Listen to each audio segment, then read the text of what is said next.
They taught you to love others so much that you ended up emptying yourself on the inside without anyone noticing. In this audiobook, you're going to remember what so many times they made you forget: that your life matters too, that you weren't born to carry the pain of others while hiding your own, that you deserve to be heard, cared for, and respected, starting with yourself. Here, we're not going to disguise the pain. We're going to understand it. And above all, let go of what no longer lets you be yourself. Chapter 1. The Trap of Being the Strong One. From a very young age, you learned to hold on, to smile even though your world was falling apart inside. You became the one who can handle everything, the one who solves, the one who calms, the one who accompanies, the one who doesn't cry in front of anyone because it's not the right moment, the one who puts her own problems on hold because there are more urgent things. And so, almost without realizing it, you built yourself into a fortress. But that fortress on the inside is full of cracks. Being the strong one sounds good, even admirable. They look at you with respect. They seek you out for your composure. They call you when everything falls apart. But what they don't know is that you also crumble. Only you do it in silence, when no one sees, when everyone else is asleep, and there's no one left to save except you. And yet, you don't save yourself. You abandon yourself, because in that race to hold everything together, you left yourself for last, again.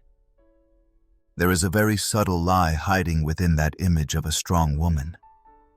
The idea that if you fall, everything falls, as if the world couldn't stand without you, as if your worth depended on how much you can carry on your shoulders, as if loving were equivalent to sacrificing yourself without measure.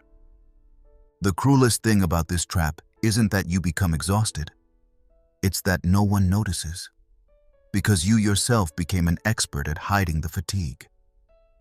You know how to wear the right face, use the right tone, make the right gesture. And while your soul breaks inside, on the outside you keep functioning, as if nothing were happening, as if you didn't need anything, as if it didn't hurt. But yes, it hurts. It hurts deeply. It hurts when you realize that no one asks how you really are. It hurts when you help everyone, but no one stays when you need something. It hurts when you realize that the world got used to you being okay, even when you're not. Because being the strong one has a price. A very high price. And you pay it with your energy, with your health, with your joy, with your peace of mind. There are moments when you don't even know who you are outside of that role. If one day you stop taking care of everyone, solving everything, being the pillar, who would you be? And even more importantly, who would stay by your side if you were no longer useful for holding others up? That question is brutal, because when you think about it seriously, you realize that many of your relationships aren't built on genuine love, but on need. They need what you give. They don't necessarily value you for who you are. And of course, it's hard to see. Because you love truly, you don't do it out of self-interest. You give because it comes from your heart. Because your heart is like that. Generous, sensitive, immense. But that nobility has been confused with infinite availability. And there are people who don't hesitate to take advantage of that. The problem isn't being generous. The problem is disappearing yourself in the name of others. Being strong shouldn't mean swallowing your tears. It shouldn't mean pretending you're okay when you're not. It shouldn't mean staying silent when something hurts you. It shouldn't mean holding on to relationships where only you make the effort. But since you grew up with the idea that being good means enduring, you learn to see your suffering as a duty, as a twisted form of love. And of course, when someone tries to question you, you immediately defend yourself. You say that you do it because you want to, that no one forces you, that it's no big deal. But it is a big deal. It's that you're exhausted, and you don't even allow yourself to acknowledge it. It's that you've been holding everything together for so long that the thought of letting go scares you. It's that you confuse strength with resisting pain. And it's not the same. Enduring pain is not strength. It's prolonged exhaustion. True strength lies in knowing when to stop, in being able to say, "I can't go on," without guilt, in prioritizing yourself, even if no one understands, in setting boundaries, even if that means disappointing someone. I know all of this stirs you, that it's not easy to hear, because it touches very deep fibers, because it exposes things you preferred not to see. But that's precisely why you're here. Because surviving is no longer enough for you. Because you're beginning to suspect that there's another way to live. It's not about becoming selfish or stopping caring. It's about choosing yourself too. Learning to be there for yourself with the same devotion with which you were there for others. Stopping begging for validation through usefulness and starting to build a life that includes you. And yes, at first it's dizzying. It's scary to disappoint. It's scary that people might stray away. It's scary that they'll say you've changed. But there's also a part of you that no longer wants to stay the same. A part that begins to awaken. And that begins to ask, what if this time I save myself? That question, so simple and so powerful, is the beginning of change. Because you also deserve someone to take care of you. You also deserve a safe place. You also deserve to rest. And that someone, that place, that rest can begin with you. This is how this path begins. Not with an explosion, not with a grand heroic decision. It begins with something deeper. The intimate, silent decision to stop carrying the entire world. To start caring for the only life that truly depends on you, yours. And it's not selfish, it's justice. Because if you don't save yourself, no one will do it for you. Chapter 2. Loving is not saving. There's an idea ingrained in your skin that you don't even question. That loving means sacrificing, enduring, rescuing. That if you love truly, you can't give up on someone. That if the other person suffers, you have to be there. That if you don't help them, if you don't heal them, if you don't stay, then you're not loving enough. But that is not love. That is exhaustion in the guise of devotion. That is an old wound you learned to disguise as loyalty. Because many times you're not helping. You're trying to fill your own void with someone else's pain. You're trying to find your worth in what you do for others. You're trying to repair in another what no one repaired in you. And of course, you don't do it from malice. You do it from the heart, because you are sensitive, empathetic, compassionate. Because seeing someone you love suffer tears you apart. Because you have a visceral need to do something, to intervene, to change their life, even if it means breaking yourself. But there is something that no one taught you. That loving doesn't mean carrying the other person's wounds. That true love doesn't demand absolute renunciation. That being there for someone shouldn't cost you your health, your dignity, or your joy. You have often confused love with redemption. You have fallen in love with lost causes, broken souls, emotionally unavailable people. You were drawn to their pain, their chaos, their history. You thought you would be the exception, the light, the one who would finally make them see their worth. And you gave everything. Time, energy, patience, tenderness. You endured endless arguments, justified behaviors that hurt, silenced truths that burned inside you. You were an emotional mother, an improvised therapist, a lifesaver, but never a partner on equal footing. Because while you exhausted yourself trying to keep the relationship afloat, the other person never learned to swim. And there lies the problem. That you confused presence with rescue. That you thought loving was intervening in the other's process, even when they didn't ask you to, even when they didn't make the slightest effort. And so you built unequal relationships. where you gave 100% and the other got comfortable receiving, where you justified and they repeated, where you carried the guilt and they carried the freedom. The hardest thing about all this is recognizing that many times you were alone, even when you were accompanied. Because love is not measured by how much you give. It's measured by how much space there is for both to grow. It's measured by the ability to support one another mutually, not by supporting the other as if they were a child. And I know this point hurts, because it means accepting that many of your great loves were nothing more than dynamics of emotional dependency. Places where you got lost trying to find meaning, where you struggled to keep alive something that only you fed. And it's exhausting, because no matter how much you do, if the other doesn't want to save themselves, they won't. And it is not your responsibility to push that process. You can accompany, yes. You can be close, but you cannot live someone else's life. Adult love doesn't need martyrs. It needs boundaries. It needs honesty. It needs for you to be able to say, I love you, but I can't continue like this. That you can put on the table that your well-being also matters, that your story also counts. Because if you have to sacrifice yourself entirely for something to work, then that is not love.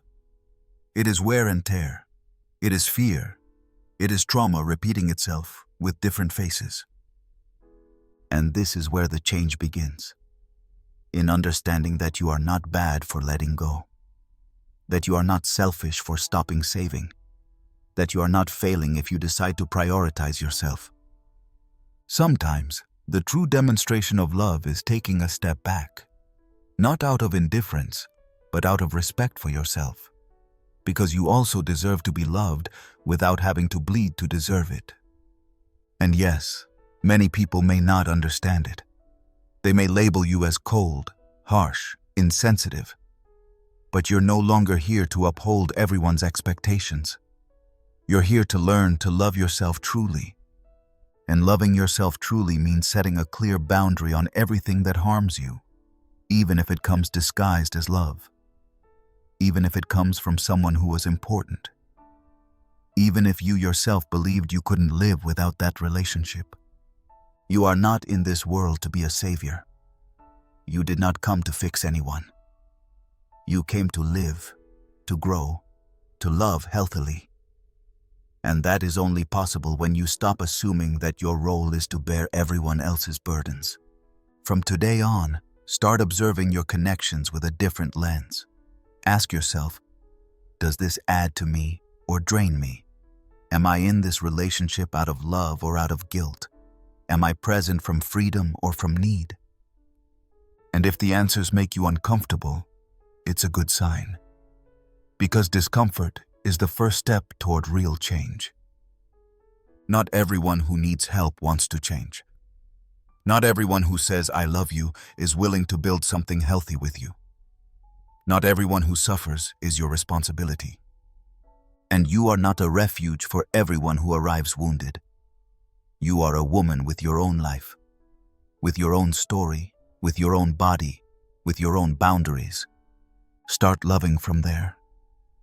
From your center, from your dignity, from the certainty that you deserve a love where you don't have to save anyone or prove your worth through sacrifice.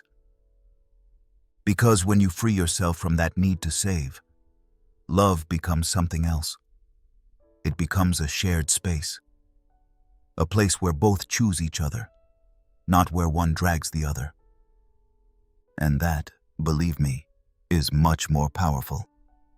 Chapter 3. The addiction to I'll take care of it. You didn't decide this consciously. No one wakes up one day and says, from today on, everything will depend on me. But you absorbed it, little by little. At home, when you noticed that if you didn't do things, no one did. In school, when they applauded you for being responsible. In relationships, when you saw that the more you solved, the more comfortable everyone else was. And without realizing it, I'll take care of it became your battle cry. And at first it seemed like a good thing, because it made you feel capable, useful, reliable. Because while others hesitated, you had already found the solution. While others asked for help, you had already solved 3 problems. You felt it was the right thing, that it was admirable, that it was even necessary.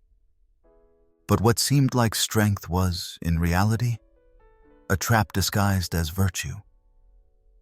A silent addiction to control, to not depend on anyone, to avoid disappointment by anticipating everything. A way to ensure nothing would fail, even if that meant you were the only one who didn't rest. "I'll take care of it" was your shield, but it was also your cage, because it made you feel valuable, but only if you were doing something, because it convinced you that your place in the world had to be earned through loads of responsibility, because without realizing it, it disconnected you from the possibility of receiving. Yes, receiving. That uncomfortable word for you, because you don't know how to do it. Because when someone tries to help, something inside you tenses up. You feel that you can't trust, that they won't do it right, that they won't be on time, that it's better if you do it yourself. And there lies the problem. It's not that you have no one. It's that you don't let anyone truly be there. It's that you've worn the suit of savior, of problem solver, of "I can do it alone," for so long that now any gesture of care from someone else feels like a threat to your independence. As if accepting help made you weak. As if needing something were shameful. But this is not independence. This is emotional isolation. It's carrying the weight of the world and pretending it doesn't weigh. It's swallowing your frustration when no one collaborates, and yet continuing to do everything because someone has to do it. And of course, that someone is always you. And the cruelest thing of all is that, while you hold everything together, others get comfortable. They relax. They take it for granted that you can do it, that you will do it, that there's no problem. And thus, what began as a decision to avoid chaos turned into a pattern that left you alone in the midst of the effort. And of course you explode, but you do it in silence, because you were taught not to make a fuss, not to complain, to be the one who endures, the one who solves, the one who takes care. But who takes care of you?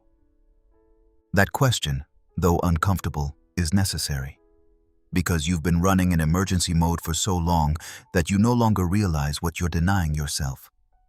You deny yourself rest, enjoyment, spontaneity. You deny yourself mistakes.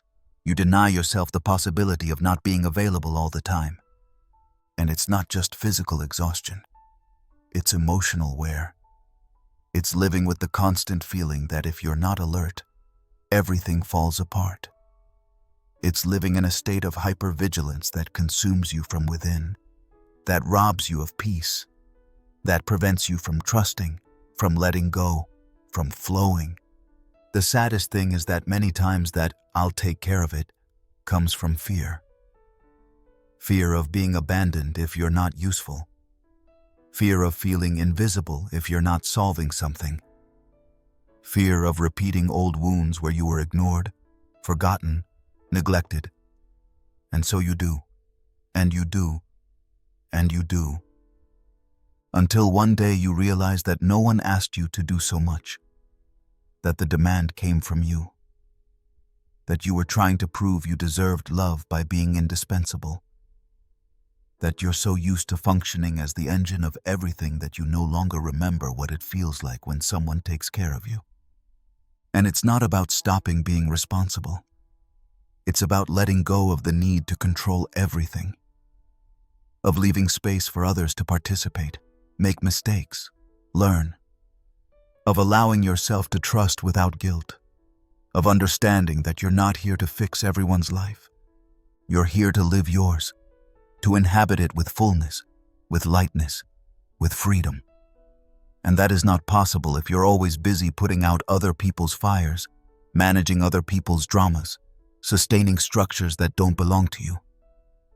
Breaking this addiction is not easy, because it confronts you with the void you've been covering with responsibilities, because it forces you to stop, to look within, to ask yourself, what happens if today I don't take care of everything? What happens if today I say I can't? What happens if I let the world fix itself without me? And what happens is that at first, you'll feel guilt. You'll feel uncomfortable. You'll feel like you're failing. But if you get through that first impulse, you'll realize something. The world keeps turning without you in savior mode. And you, at last, can breathe. Detaching from "I'll take care of it" is an act of self-love. It's allowing yourself to be human. It's giving yourself permission to rest, to ask for help, to not have all the answers. It's trusting again that not everything has to go through you, that you too can receive, lean on others, be supported. And it's not giving up. It's choosing yourself. It's learning to put your energy where it really grows, where it returns, where it's not about enduring, but sharing. Today you can start with something small, with a "you do it" said without guilt, with a "I can't today" said without explanation, with a moment of silence where you don't intervene, with an entire afternoon where no one depends on you. And then something changes, not outside, inside you. You realize that you deserve a lighter life, that you don't need to carry everything to be loved, that you can be valued without being indispensable, that there is strength also in letting go. Because true freedom is not in being able to handle everything. It's in knowing that you don't have to. Chapter 4. The fear they'll leave you if you stop giving. There is a type of fear that isn't always visible. It's not shouted. It's not written on your face. It's not easily confessed. It's a more discreet, deeper, more intimate fear. The fear that if one day you stop giving, you'll no longer be enough. That if you're not solving, offering, caring, supporting, then you no longer have value. And it's not a thought you say out loud. It's something that accompanies you inside. An idea you never fully articulate, but that conditions every gesture, every decision, every bond. A constant alert that pushes you to remain available, present, useful. Because part of you believes that if you don't do it, you'll be replaced. It's exhausting to live like this, because you don't connect from freedom, but from effort. Because you're trapped in an exchange you yourself built without realizing it.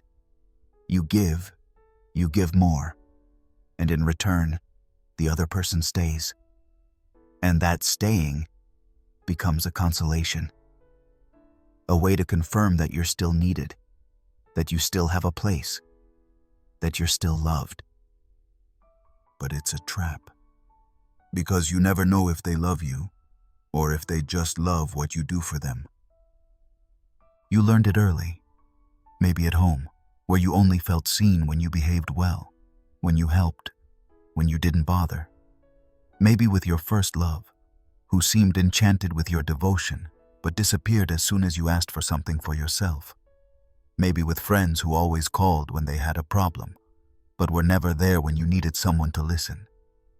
And little by little, giving became your way to guarantee presence, to ensure that others wouldn't leave, to manufacture bonds with a single tool: sacrifice. But there comes a moment, and that's probably why you're listening to this audiobook, when that pattern begins to break. Because giving all the time not only tires you out, it disconnects you. It obliterates you. It turns you into a version of yourself that lives only to support the other, even if that means losing yourself. And the worst part is that often you don't even realize how much you're emptying yourself, because you do it out of love, or at least out of what you thought was love. Because you do it with good intentions. Because you do it with the hope that at some point they'll give it back. That at some point they'll recognize you. They'll choose you. They'll stay. But it doesn't always happen. And then, when they don't, the pain doubles. Because not only did they leave you, but you gave them everything. Because not only did they walk away, but you did everything right. Because not only did they break you, but they didn't even thank you. And then comes the guilt, the fear, the doubt. What did I do wrong? What more should I have done? What part of me wasn't enough? And you fall back into the same cycle, giving more, doing more, trying more, hoping that this time it will work, that this time they will stay. But the truth is that no one who stays only for what you give is truly with you. They're with your function, with your utility, with your compliant version. And that is not love. It's emotional dependency disguised as a relationship. And I know it hurts to see this. Because it means admitting that you've invested years, even decades, in connections built on fear. On the need to be useful to be loved. On the idea that your presence only matters if you're offering something in return. But it's also liberating. Because when you see it, you can start breaking the pattern. You can start giving yourself permission to stay still, to not give all the time, to simply be, and see who remains. And it's possible that at first, many will not stay, that some will drift away, that they'll tell you you're not the same, that they'll accuse you of having changed. But it's also possible that, for the first time, you surround yourself with people who choose you for who you are, not for what you do. And there begins the true emotional revolution. Not in changing everything at once, not in confronting everyone, but in that silent, powerful decision to stop begging for love through sacrifice. To start believing that you can be loved even when you're giving nothing. That your worth isn't measured by your ability to fix everyone else's life. That you, by simply existing, are already enough. And yes, of course you can continue giving. Because giving is also beautiful when it comes from abundance, not from lack. When you do it because you want to, not because you fear that if you don't, you'll be left. Today you can begin with a simple gesture. Observe yourself. Notice how many times during the day you do something for others that you didn't actually want to do. How many times you say yes to avoid conflict. How many times you erase yourself so as not to make anyone uncomfortable. How many times you put your well-being second, hoping to keep the peace. And when you notice it, don't punish yourself. Don't blame yourself. Just observe it. Because the first step to breaking any pattern is naming it. And what you're living has a name. It's fear. And that's okay. We've all felt it. We all do. But you no longer have to keep living from there. You're ready for something bigger. For a love that doesn't ask you to erase yourself. For bonds where you can give without losing yourself. For relationships where there's nothing to prove because affection isn't conditional. That kind of love isn't found overnight, but it begins with you. With your decision to start giving yourself what you once sought in others. With your decision to support yourself even when everything feels shaky. With your decision to stay, even when you're afraid that others will leave. Because that fear may linger for a while, and that's okay. The important thing is that it will no longer decide for you. Chapter 5. When caring becomes a cage. Caring for someone can be one of the noblest acts there is. There is something profoundly human in that impulse to accompany, to protect, to be present when another needs you. But when caring becomes your only way of being in the world, when it turns into an automatic, constant, all-consuming habit, it stops being noble and starts being a prison. At first, you don't notice. You're there because you want to be, because you feel you can contribute something, make that person's life easier, lighten their burden a bit. And that's not wrong. Caring is beautiful when it arises from the genuine desire to share. But sometimes, without you realizing it, that desire begins to occupy all the space. And when you want to look around, there's nothing left that is solely yours. Your time, your energy, your priorities, everything revolves around others. And not because they demanded it. In many cases, they don't even ask.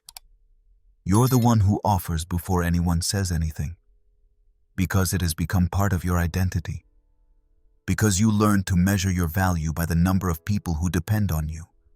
And so you become a perpetual caregiver, full-time, with no schedule or rest, trapped in a routine you don't even question. The problem is that no one suspects that this is wearing you down. Because you do it well. Because you anticipate every need. Because you never fail. Because you are always available. Because your face never reflects what you're enduring. And just as no one forces you, no one stops you. Because while you are resolving everyone else's life, the world keeps turning. Unaware that you're not living your own. Caring for someone should not mean abandoning yourself. It should not mean canceling your own desires, putting your plans on hold, hiding your emotions. And yet, you do. You do it in the name of love. You do it because they taught you to. You do it because you feel that if you stop being there, something terrible will happen. That if you're not the one who cares, everything will fall apart. That if you decide to prioritize yourself, someone will suffer the consequences. And that thought, no matter how irrational it seems, haunts you. It makes you stay when you can't go on. It makes you remain silent when you want to scream. It makes you postpone your needs with the excuse that there will be time later. But that time never comes, because there's always something more urgent. Because there's always someone in need. And the hardest part is that, in that process, you start to become invisible. Not because others don't see you, but because you yourself have stopped seeing yourself. You've stopped asking what you want, what you need, what makes you feel good. You got used to focusing outward, to scanning your surroundings for problems before they appear, to staying one step ahead of disaster. What no one told you is that this kind of care isn't always love. Sometimes it's fear disguised as service. Fear of not being needed. Fear of not being loved. Fear that if you stop caring, you'll no longer be loved. And that is the most dangerous thing, because when you care from fear, caring becomes control. It becomes anxiety. It becomes chronic exhaustion. And then everything gets complicated, because you no longer know how to escape that role without feeling guilt. Because you interpret others' silence as disapproval. Because resting feels selfish. Because you have so thoroughly confused your worth with your ability to care that you don't know who you would be without that role. And that is a cage. A cage with invisible bars. A cage that you built with the best intentions. But a cage nonetheless. Because you can't move. Because you can't breathe freely. Because your life revolves around what others need, and what you desire is always left for later. But you didn't come into this world to become everyone's emotional support. You came to live your own experience, to have your own spaces, your own passions, your own pauses. And that doesn't make you any less generous. It doesn't make you any less good. It makes you human. Breaking out of this cage is not a sudden act. It is a process. It is starting to observe yourself more honestly. It is asking yourself if you truly want to be there, or if you stay because you feel you have no other choice. It is beginning to allow yourself moments that are only for you, without guilt. It is saying, I can't today, without needing to explain. It is allowing yourself to trust that others can also handle their own lives, because as long as you take on all the responsibilities, others don't grow. They become dependent. They get used to it, and you become indispensable, but also exhausted. It's time to examine which part of you is so hooked on that role. What story lies behind it? What experience convinced you that your only way to be loved is by caring? What void you're trying to fill when you put everyone else first? And when you discover it, don't judge yourself. Just embrace it and start little by little to let go. Not everything at once, not in a radical way, but with awareness, with intention, with a new pact with yourself. I will be there for others, yes, but not at the expense of myself. Because true care begins at home, in your inner home, in how you speak to yourself, how you listen to yourself, how you hold yourself up. You cannot care well for anyone if you are broken inside. You cannot give what you do not give yourself. And for the first time, you're going to start giving yourself time, space, compassion. You're going to stop asking for permission to exist beyond the caregiver role.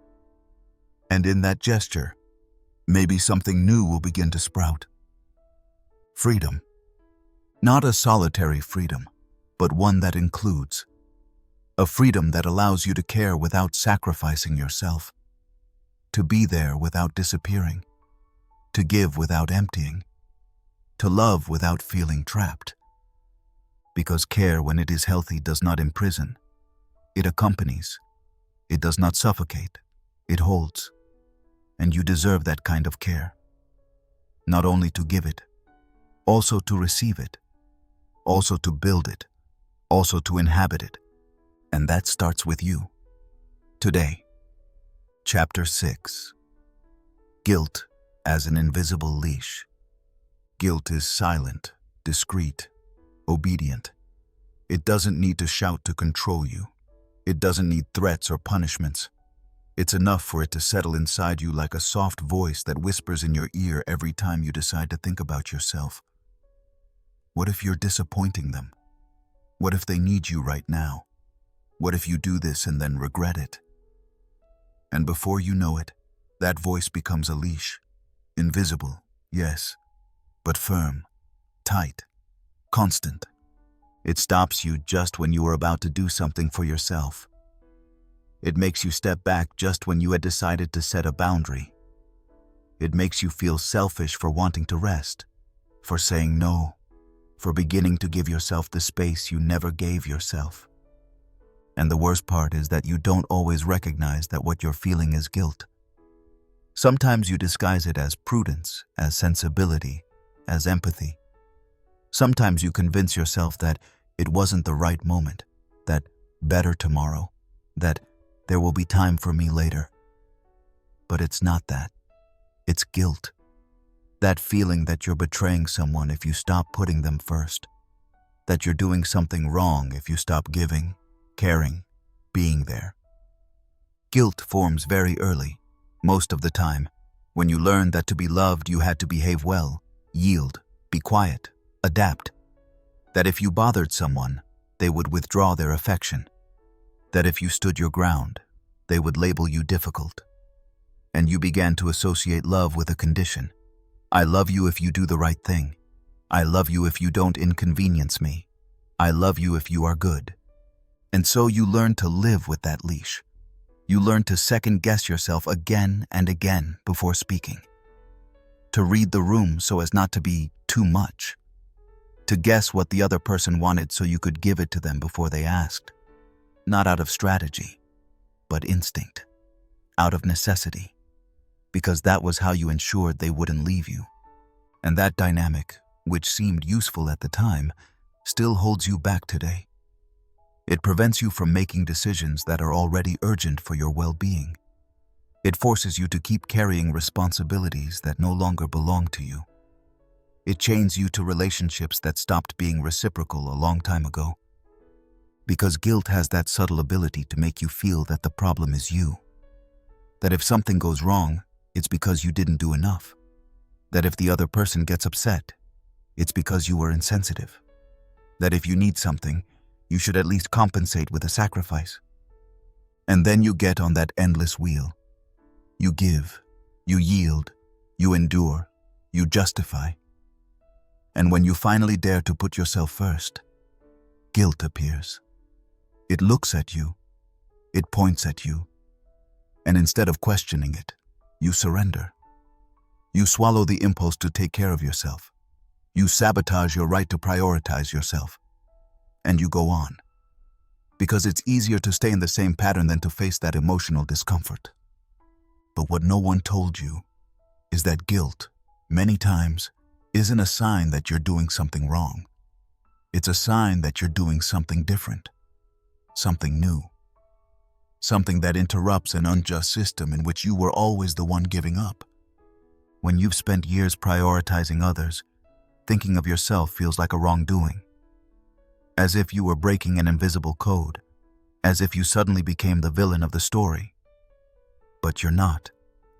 What's happening is that you're breaking a tacit agreement, the one in which you hold everyone up except yourself.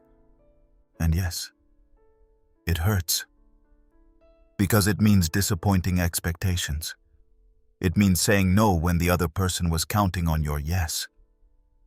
It means seeing frowns, passive-aggressive remarks, people drifting away.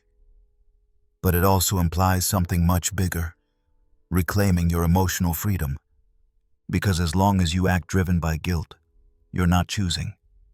You're obeying. You're living with an invisible leash at your neck that won't let you walk toward what you truly desire. And that's not fair. Neither for you, nor for anyone.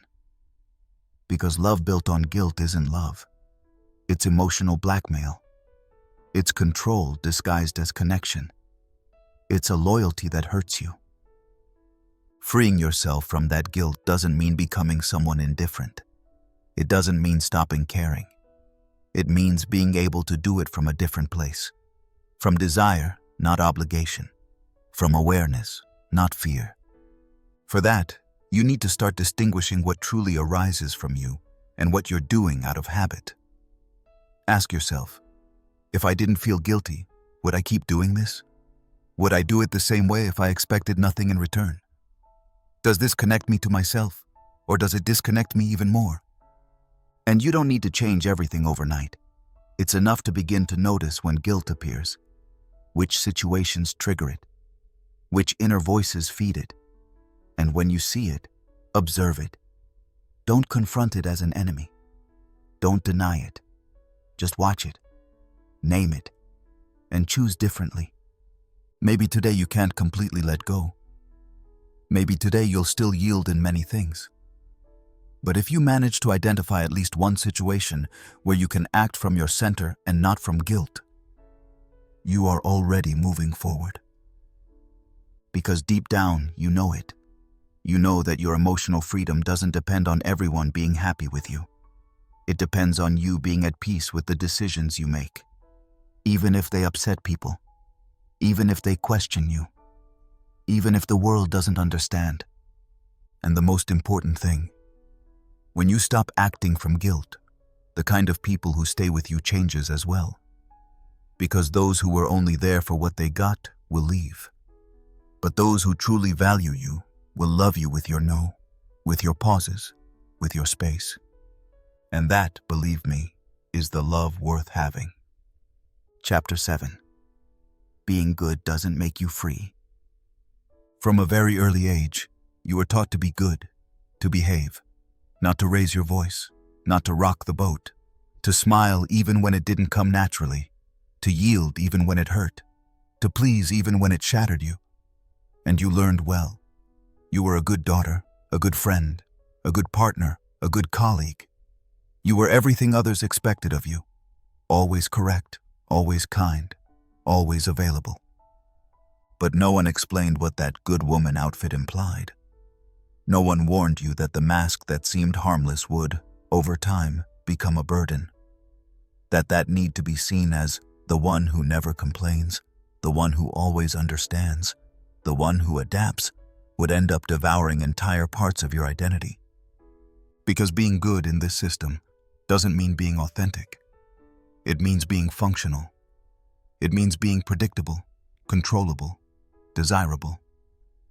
It means fitting into molds you didn't build, but that you accepted because it seemed there was no other way to be loved. And of course there is satisfaction in doing things correctly. Of course there is sweetness in wanting to care, in seeking harmony, in avoiding harm. That's not wrong. But when that goodness demands that you swallow what you think, that you silence what hurts you, that you deny yourself over and over just to fit in, then you're not being good. You're being invisible. And invisibility doesn't protect you. It extinguishes you. It tucks you into a role where you don't bother anyone, but neither do you make your own choices, where you don't create conflict, but you also aren't heard, where no one can accuse you of anything, but no one can know you truly either. Being good doesn't make you free, because goodness exercised from fear isn't choice, it's obedience. It's not a virtue, it's a survival strategy, a way to avoid rejection, to earn affection, to feel you have a place in a world that taught you that being yourself wasn't enough. And that turns you into someone trapped in her own character, a character who always says the right thing, who avoids confrontations, who apologizes even when you haven't done anything wrong, a character who lives worrying about what others expect, how they will react, if they will get upset. And the hardest part is that this character protects you, yes, but it also locks you in. Because to maintain the image of good, there are many things you can't allow yourself. You can't get angry. You can't say what you think if it bothers someone. You can't set firm boundaries. You can't say no without feeling guilty. And that piles on a dull, deep exhaustion. An exhaustion that has nothing to do with physical fatigue, but with the feeling of living half a life, of constantly editing yourself, of having to watch over your every move so as not to break the illusion others have of you. But there comes a moment when your body starts to send warnings. Your back hurts, your chest hurts, your head hurts, your stomach tightens, it's hard to breathe, you can't sleep. Because sustaining that perfect version of yourself requires an immense amount of energy. And one day you simply can't go on. And when you start to break that mold, your environment doesn't always react well. Because people get used to the version of you that suits them most. The one who is always there, who never demands, who never contradicts. And when you cease to be that, they feel uncomfortable. They accuse you of having changed. They demand explanations. They pressure you to go back to being the one you were before. But you can't be that anymore. And not because you've become selfish. Not because you're now a rebel without a cause. But because you finally understood something that changes everything. Being good makes no sense if to achieve it, you have to stop being yourself. Freedom begins when you stop trying to please everyone.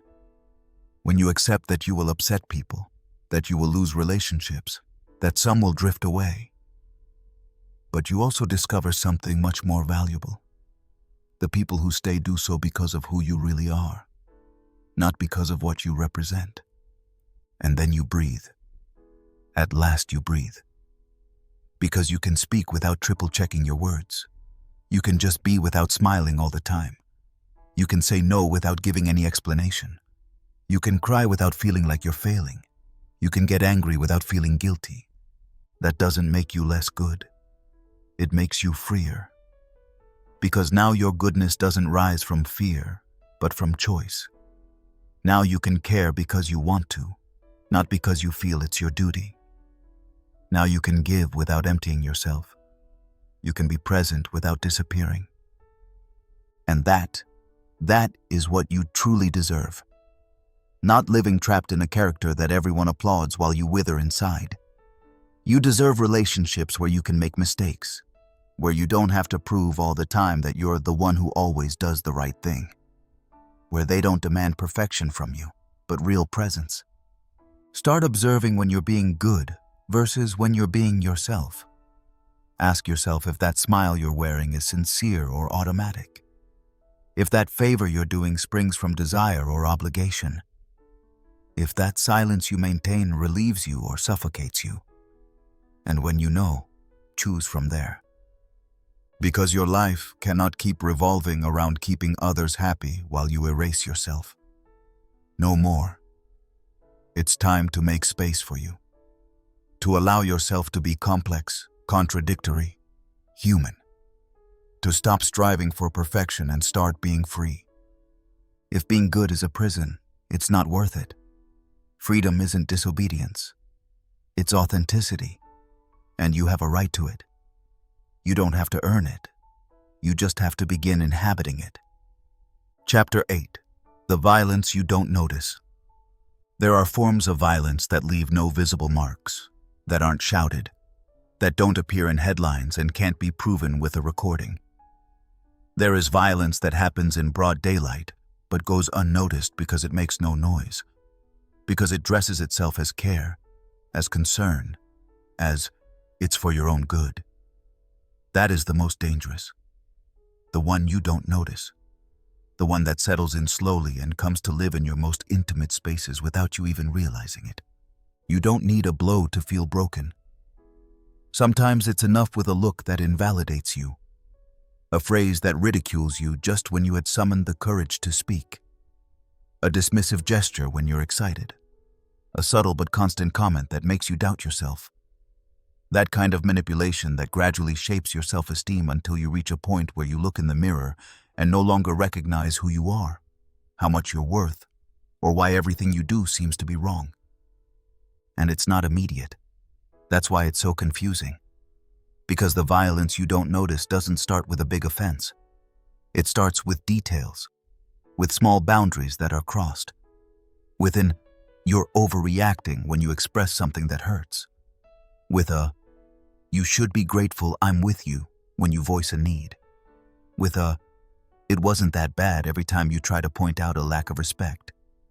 And you, who are used to understanding, to justifying, to putting yourself in everyone's shoes except your own, decide to stay silent. You tell yourself that maybe you are exaggerating, that it's your sensitivity, that you shouldn't make a fuss over trivial things. But those trivial things repeat, and what was once an exception becomes the norm. And what once hurt you a little now makes you feel small, confused, guilty. That is the most effective kind of violence. The one that doesn't need to shout to impose itself. The one that convinces you that you're the one at fault. The one that succeeds in making you analyze yourself to exhaustion, while the other person continues acting naturally. Because you fade away slowly, and since there's no blood, no one believes you. Not even you. And this happens more than you imagine. In romantic relationships, in friendships, in workplaces, even in families. These are the connections where one party feels entitled to mold you, to correct you, to diminish you, to change your direction under the guise of good intentions.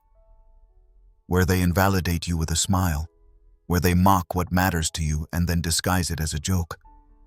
Where there are no shouts, but there are silences that hurt. Where they give you affection, but they charge you for it dearly. And the most perverse thing is that many times these people do not seem violent. They're not aggressive. They don't appear bad. Sometimes they're even admired. Charming, intelligent, generous with others. But with you, it's different. With you, there's another dynamic. One in which your light bothers them, where your voice is an annoyance, where your growth represents a threat. And so they begin to diminish you, to take away your space, to shape you so you fit into their comfort, and you adapt. Because you don't want conflict, because you believe you can handle it, because you hold on to the hope that it will change. But it doesn't change. You do. You start to measure every word, to examine your gestures, to distrust your emotions, to think twice about whether it's worth sharing something, because you already know how it will end. With a comment that will make you feel ridiculous, with a criticism disguised as a suggestion, with a feeling of discomfort you can't name. That too is violence. A violence that doesn't need to raise its voice to hurt you. A violence that seeps through the cracks of the relationship and transforms you from within until the person you used to be starts to vanish. And it's not easy to get out of there. Because there's no obvious scene. Because often there are no witnesses. Because you yourself have become used to downplaying it, Because you've learned not to fully trust what you feel. Because when you try to talk it over with someone, they tell you you're overreacting, that this person isn't that bad, that you're being too harsh. But you feel it in your body, in the tension in your neck, in the unexplained insomnia, in the weight of waking up each day feeling like everything you do is wrong. You feel it in that emotional exhaustion that doesn't come from the day's tasks but from being on alert all the time, trying not to make a mistake, not to offend, not to stand out. And that's where you need to start reclaiming your voice, to name what's happening to you, to stop minimizing it, to trust your intuition. Because if something inside you is dimming, if something inside you is slowly breaking, that is reason enough to pay attention. You don't need proof. You don't need a list of scandalous incidents. Just your discomfort, your persistent sadness, your sense of being trapped. The fact that you can no longer be yourself in that place, with that person. And leaving that dynamic is not simple. Because often the other person won't accept responsibility. They'll blame you, manipulate you, make you feel like you're betraying something. But you must do it anyway. For yourself. Because it's your right. Because you didn't come into this world to survive relationships that suffocate you.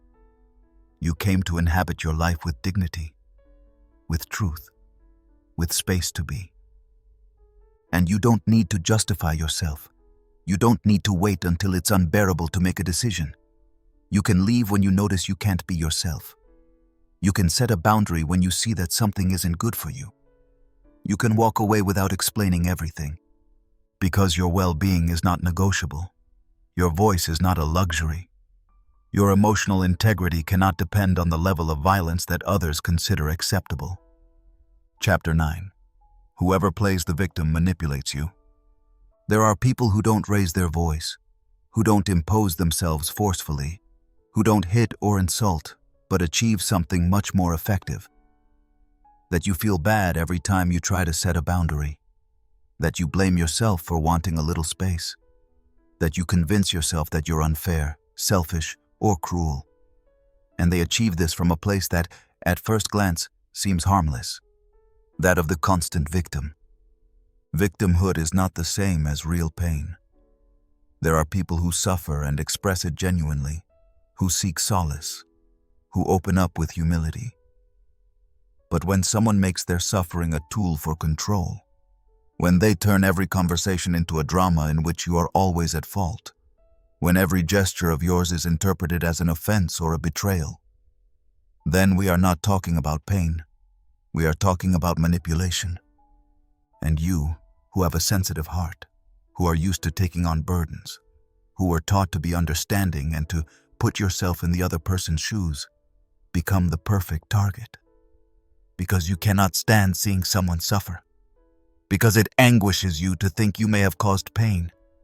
Because you've been conditioned to assume that if the other person is unwell, then somehow it's your fault. But what you don't see in that moment is that this person is not looking to resolve anything. They're not seeking to grow, to change, to have a dialogue.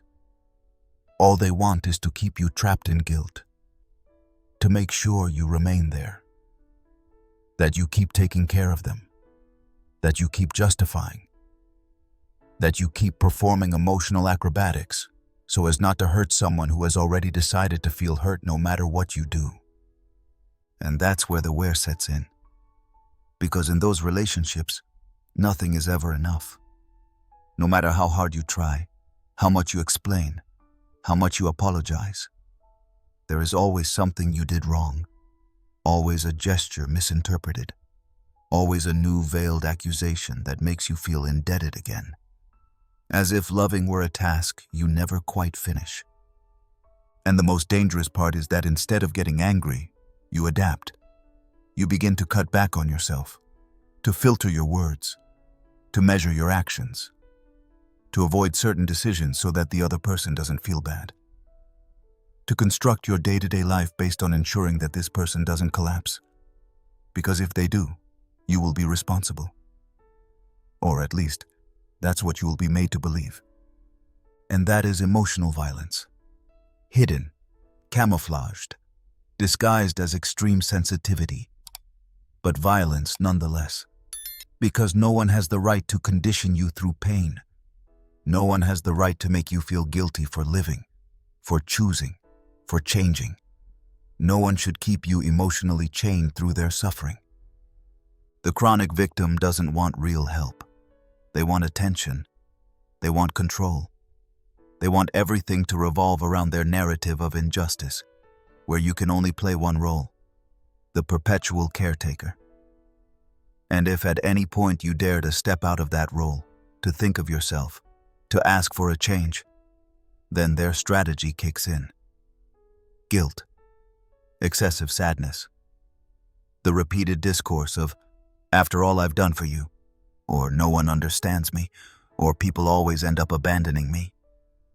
And you fall for it, because it unsettles you, because you don't know how to differentiate between empathy and submission, because part of you keeps seeking approval, wanting to remain the good one, the one who never fails, the one who's always there.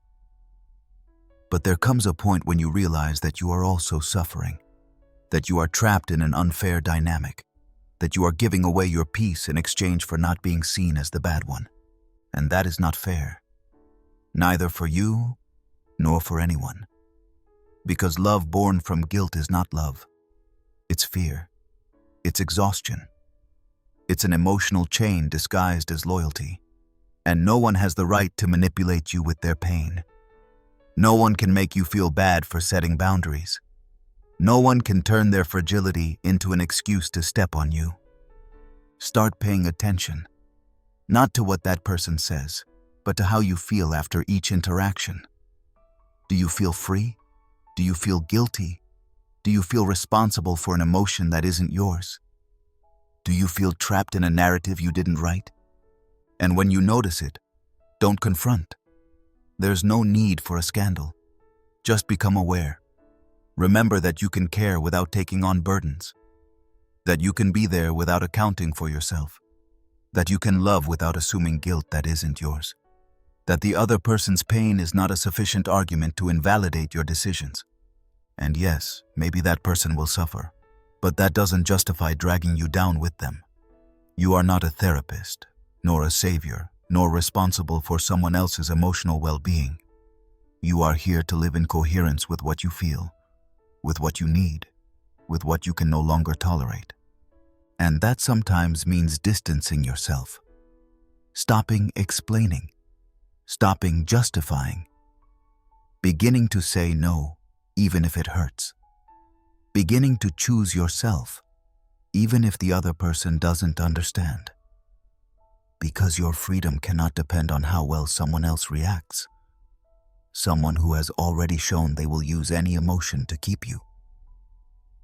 And when you start doing that, reproaches will come, tears, scenes. But you will have already taken a step that changes everything. You will have understood that whoever plays the victim to manipulate does not love you. They need you. And that is not the same. You are not in this world to be the emotional support for someone who doesn't want to take responsibility for themselves. You are here to build healthy connections, where love isn't measured by how much you yield, but by how much truth exists between what you feel and what you allow. And if that truth leads you away from someone, then it is a victory, because you're not running away. You're choosing to stop being a prisoner of someone else's pain. Chapter 10. The woman you were before saving everyone. Before you became the one who solves, the one who accompanies, the one who holds. There was a woman who had other plans. A woman with her own ideas, with dreams that were not subject to others' needs. A woman who didn't ask permission to exist, who didn't live worried about pleasing, who wasn't afraid of disappointing anyone, because no one had yet taught her that love is earned by caring for others more than oneself. That woman is still there. She hasn't disappeared, although sometimes you feel her far away. She's beneath all the layers of fatigue, of accumulated renunciations, of "I'll take care of myself later." of the years that passed while you were busy saving everyone else. And it's not about idealizing her. She wasn't perfect. She didn't know everything. But she had something you later lost: presence, instinct, guiltless desire, an energy that came from the authentic, not from obligation. A way of being in the world that wasn't measured by what it could offer, but by the intensity with which it felt, with which it dreamed, with which it believed in itself.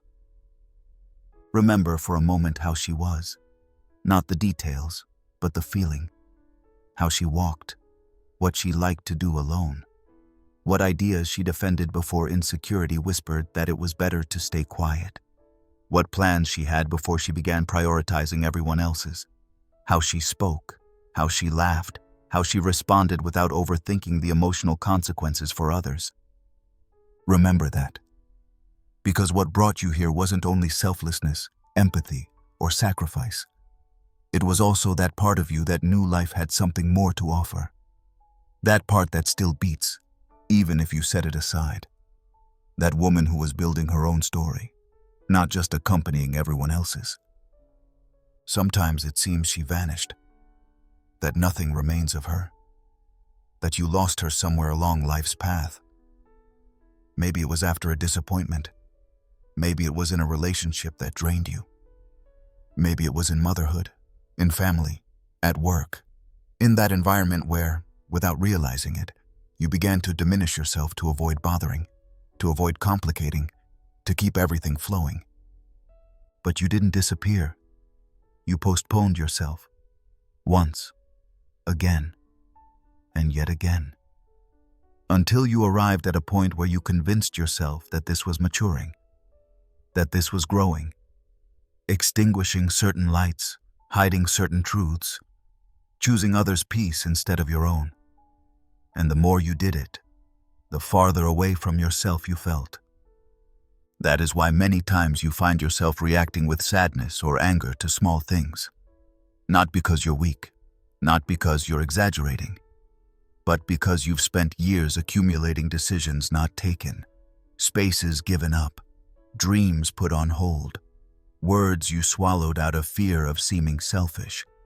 That accumulation, over time, hurts. And when it hurts, it confuses you, because you have been so functional, so good, so useful, that no one suspects you owe anything to yourself. Not even you suspect it, sometimes. Because you've become an expert at moving forward, at hiding it, at turning any sign of discomfort into a reason to help more, to give more, to save someone else. But the time has come to look back, not to stay trapped in what was, but to recognize what can still be. To ask yourself again at what moment you stopped prioritizing yourself, at what moment you started measuring your worth by others' happiness, at what moment that woman you were became a faint shadow who appears only when you break inside. And it's not about recovering the same version of you. That woman also deserved to grow, to change, to rebuild herself, but not from self-loss, not from forgetfulness. What you need now is to integrate her, to stop seeing her as something distant or impossible, to open space for her in your present. Ask yourself what she loved, what she enjoyed without feeling guilty, what things she did just because, not because someone needed her. Which parts of herself were left suspended while you were busy solving everyone else's life? And you don't have to recover everything at once. One gesture is enough. A small decision. A moment for yourself without justification. Today I don't take care of anyone else. This is something I've owed myself for years. Because each time you choose yourself, you're pulling her out of oblivion. You're inviting her back. You're rebuilding your life from a more genuine place. You didn't come into this world to be everyone's emotional crutch. You came to create your own path, to inhabit yourself with presence, to live from what moves you, not from what your environment demands. And yes, many things have changed. You've been through difficult times. You've had to adapt, support, survive. But that doesn't mean that woman has been extinguished. It means that now she has new layers, new wounds, new truths, and also new strengths. Sometimes, reconnecting with her involves disappointing those who grew accustomed to the version of you who only gives. Sometimes it involves ruptures, discomforts, difficult decisions. But it's worth it. Because when you return to yourself, even though it hurts, everything begins to make more sense. Don't keep postponing yourself. Don't settle for surviving while others live. Don't forget the woman you were before you gave yourself away completely. Because that woman deserves to have a voice. She deserves to be part of your story. Not as a distant memory, but as the root of everything you can still become. Chapter 11. If you don't set boundaries, everyone will break you. There is an uncomfortable truth that we often learn too late. The world doesn't stop on its own. If you don't mark a boundary, they won't intuit it. If you don't say it, they won't guess it. If you don't take care of yourself, most people won't pause to ask if you're okay. And it's not out of malice. It's because anyone who doesn't draw a clear edge ends up as free use territory. And you know this, because you've lived it. You've been there. In places where you gave everything without anyone asking, simply because you thought that's how you'd be loved. In relationships where you faded away so you wouldn't appear confrontational. In jobs where you said yes to tasks that weren't yours, just so you wouldn't seem uncooperative. And in each of those spaces, you lost a piece of you. Sometimes it was hours, sometimes energy, sometimes dignity. And you did it convinced it was the right thing, that yielding was part of affection, that understanding others made you special. But what you didn't see was that understanding started costing you too much, that it became one-sided, that it wasn't mutual understanding, but resignation, that while you justified and understood, the other person took advantage. Because not everyone values generosity. Some consume it. Not everyone interprets silence as respect. Some see it as permission. And that's where boundaries become essential. Because they are not barriers to keep people away. They are lines that say, this far I can go. This far I take care of myself. This far I respect myself. And yes, setting boundaries is uncomfortable, especially if you've gone years without doing it. Because the day you finally dare, people are surprised. They complain. They question you. They make you feel guilty. Because it's not the boundary itself that bothers them. It's that you stopped allowing what you previously tolerated without a word. And then doubt appears. You ask yourself if you're overreacting, if you're being selfish, if you're becoming cold. But that doubt doesn't come from your intuition. It comes from conditioning. From having spent too much time pleasing others. From having learned that being good means always saying yes. From believing that love means enduring everything. But something shifts when you stand firm. Something inside you settles. Something that has been pushing from the depths for years. A voice that at last is heard and says, enough. And that enough isn't anger. It's not revenge. It's self-love. A love that speaks without trembling, that doesn't shout, that doesn't beg, that simply declares, this doesn't do me good, and I won't accept it anymore. Because if you don't protect yourself, no one will do it for you. And not because no one loves you, but because those who benefit from your lack of boundaries have no interest in you setting them. It's convenient for them that you are always available, always understanding, always open to more. But that isn't affection. It's convenience. And you are not here to sustain others' comfort at the expense of your integrity. You are not here to be used as an emotional pillow every time it suits someone. You are not here to be a resource that turns on when someone needs something and turns off when you need reciprocity. You are here to build real relationships, where yes and no hold equal weight, where your time is not taken for granted, where your energy is not currency, where you can say this I won't do without fear of being abandoned. And if they leave you for that, all the better, because no one who stays only while you serve deserves a place in your life. Setting boundaries is learning to live without fear of being called difficult. It's no longer trembling each time you prioritize your rest. It's allowing yourself to say, I don't want to talk right now, without feeling you have to invent an excuse. It's looking someone in the eye and saying, this hurts me, I won't allow it anymore, even if your voice shakes. Because yes, your voice shakes, but that doesn't mean you shouldn't speak. And I assure you, when you begin to set boundaries, the atmosphere clarifies. Connections become clearer. Some people walk away, yes, but no one who shouldn't leave will leave. On the contrary, those who understand love as a pact of respect and not as a power dynamic start to draw near. People who don't get offended because you say, this bothers me, but rather appreciate your clarity. Who don't punish you for saying no, but value you for being honest. And that transforms your entire life. Because you stop walking in fear of disappointing. You stop explaining yourself at every turn. You stop using your energy to maintain a compliance-driven persona. And at last you allow yourself the luxury of living in alignment, of feeling at peace, of choosing with whom to be, when, and how. You are not here to be unowned territory.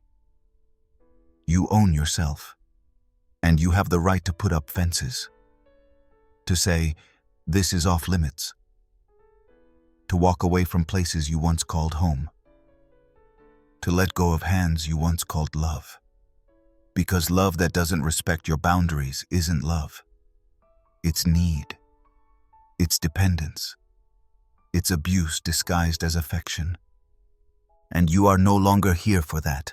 You are here for what builds you up, not what consumes you. You are here for what respects you, not what demands from you. You are here for what adds to your life, not what subtracts. So place the boundary, even if everything shakes. Because if you don't set it, someone else will cross it. And every time someone crosses it, something inside you breaks. And you are no longer here to keep breaking yourself in order not to inconvenience anyone. Chapter 12. The exhaustion that's inherited. Sometimes the exhaustion doesn't start with you. You didn't choose it. You didn't seek it. It was passed down to you without your noticing, as if it were part of the natural baggage of being a woman. As if your emotional code came preloaded with the idea that living means postponing yourself, that being strong means staying silent, that being constantly busy is synonymous with doing things correctly, that if you're not exhausted, you're not giving enough. And that's how you learned it. Not in words, but through examples, through everyday gestures, through looks filled with resignation, through mothers who never sat down, who never rested, who were everywhere for everyone. Women who held up homes, jobs, families, arguments, illnesses, births, grief, and kept going. They always kept going. Because there was no room for a pause. Because stopping was a luxury. Because prioritizing oneself was seen as a betrayal of duty. And you grew up watching that, internalizing that way of being in the world as if it were the only way. Admiring those women, of course, but also absorbing their fatigue.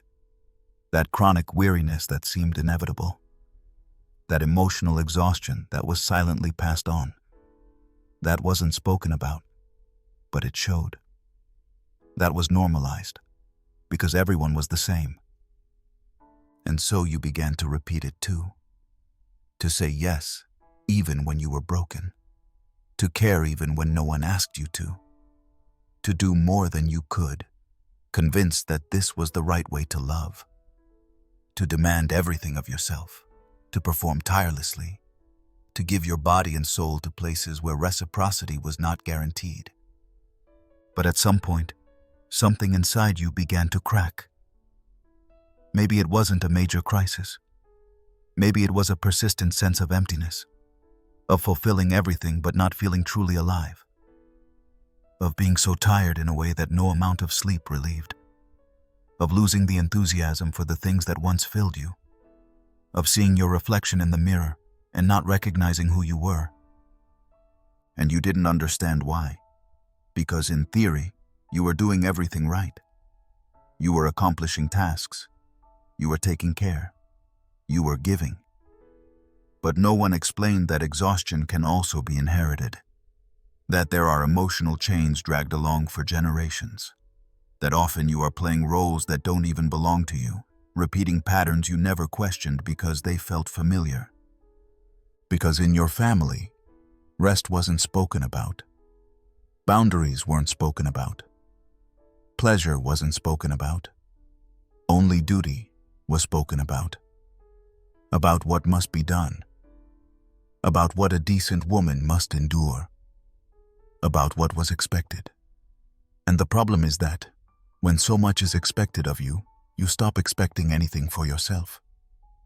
And thus, that inherited exhaustion becomes a way of being, a way of inhabiting your own body, an inertia that prevents you from stopping, even when everything in you screams for a break. Because you don't know how. Because you don't know who you would be if you weren't always available. Because part of you believes that if you stop carrying, something will break, someone will fall, and you couldn't live with that guilt. But the truth is different. The truth is that this emotional inheritance isn't destiny. It's history. A history you can face head-on, honor, and transform. Because repeating what the women before you experienced doesn't honor them if it breaks you. On the contrary, you honor them when you allow yourself to be free where they couldn't. When you give yourself space where they had none. When you decide to live, not just endure. And that means doing something that often makes you dizzy. Stopping, breathing, listening to your body, asking yourself whether everything you do genuinely makes sense or if you do it out of loyalty to a mandate you never questioned. It means no longer feeling guilty for wanting to rest, for not being able to keep going, for saying enough. Because that exhaustion isn't just physical. It's emotional, mental, spiritual. It's the consequence of decades, sometimes centuries, of women living half-lives, always giving a little more, always yielding a little more, holding on without asking who holds on to them. And you can be the break, the rupture, the tipping point. Not through aggressive rebellion, but through awareness. Through the silent, powerful decision not to continue exhausting yourself out of obligation. Through the choice to build a life where effort isn't synonymous with constant sacrifice. It's not about ceasing to give. It's about choosing when and how. About deciding with whom, yes, and with whom, no. About stepping out of autopilot. About reconnecting with your own desires, not with what is expected. Because when you act out of learned duty, you do it by inertia. But when you choose from real desire, you do it with presence. With energy that doesn't burn you out, but ignites you. And that changes everything. Because it starts to change your internal narrative. You no longer define yourself by how much you endure, but by what allows you to flourish. You no longer take pride in being exhausted. You take pride in listening to yourself, in taking care of yourself, in knowing when to stop, and in doing so. You may still hear inside you that inherited voice saying that you're being weak, that you're giving up, that you're betraying those who sacrificed before you. But that voice isn't yours. It's the echo of stories you can acknowledge, without repeating. Today you have the right to write a different story. One where you don't have to be broken to feel that you're doing things right. One where exhaustion isn't a badge of honor but an alarm you know how to respond to. One where you also appear on your own list of priorities. Because however long the chain may be, there is always a woman who decides to break it. And perhaps this time, that woman is you. Chapter 13. Not everyone deserves your help. You were taught that helping is good, that if you can do something for someone, you should. That offering your time, your energy, your resources is a noble gesture. And you believed it. You made it part of your identity. You became the one who always helps, the one who is there, the one who answers, the one who listens even when you have no strength, the one who runs even when no one asked you to run. Because it wasn't about waiting for thanks. It was about doing the right thing. But what no one told you is that helping without discernment can become a poison. That not everyone wants to be helped. That not everyone needs what you think they need.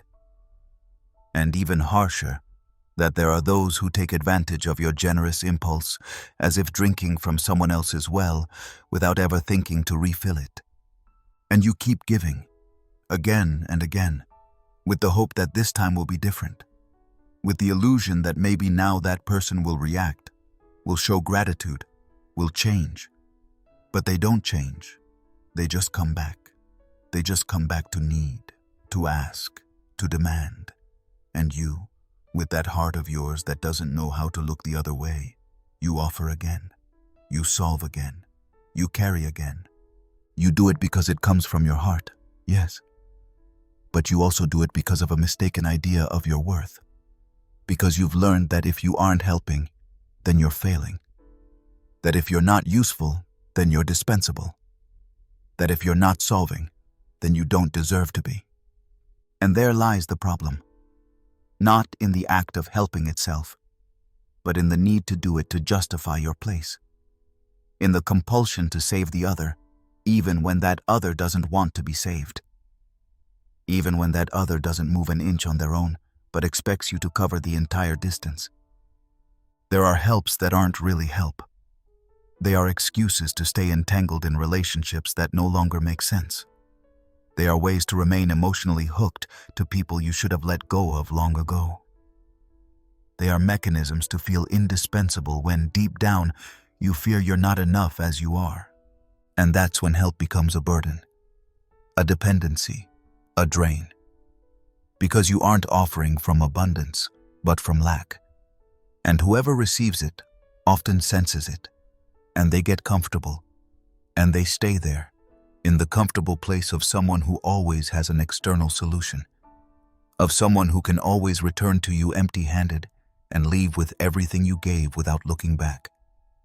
Not everyone deserves your help. Not because they aren't worthy as people, but because they aren't in a position to do anything with it. Because they don't take responsibility for their part. Because they don't respect your effort. Because they confuse your giving with obligation. And when that repeats over and over, it doesn't just exhaust you. It makes you complicit in their stagnation. Yes, you read that right.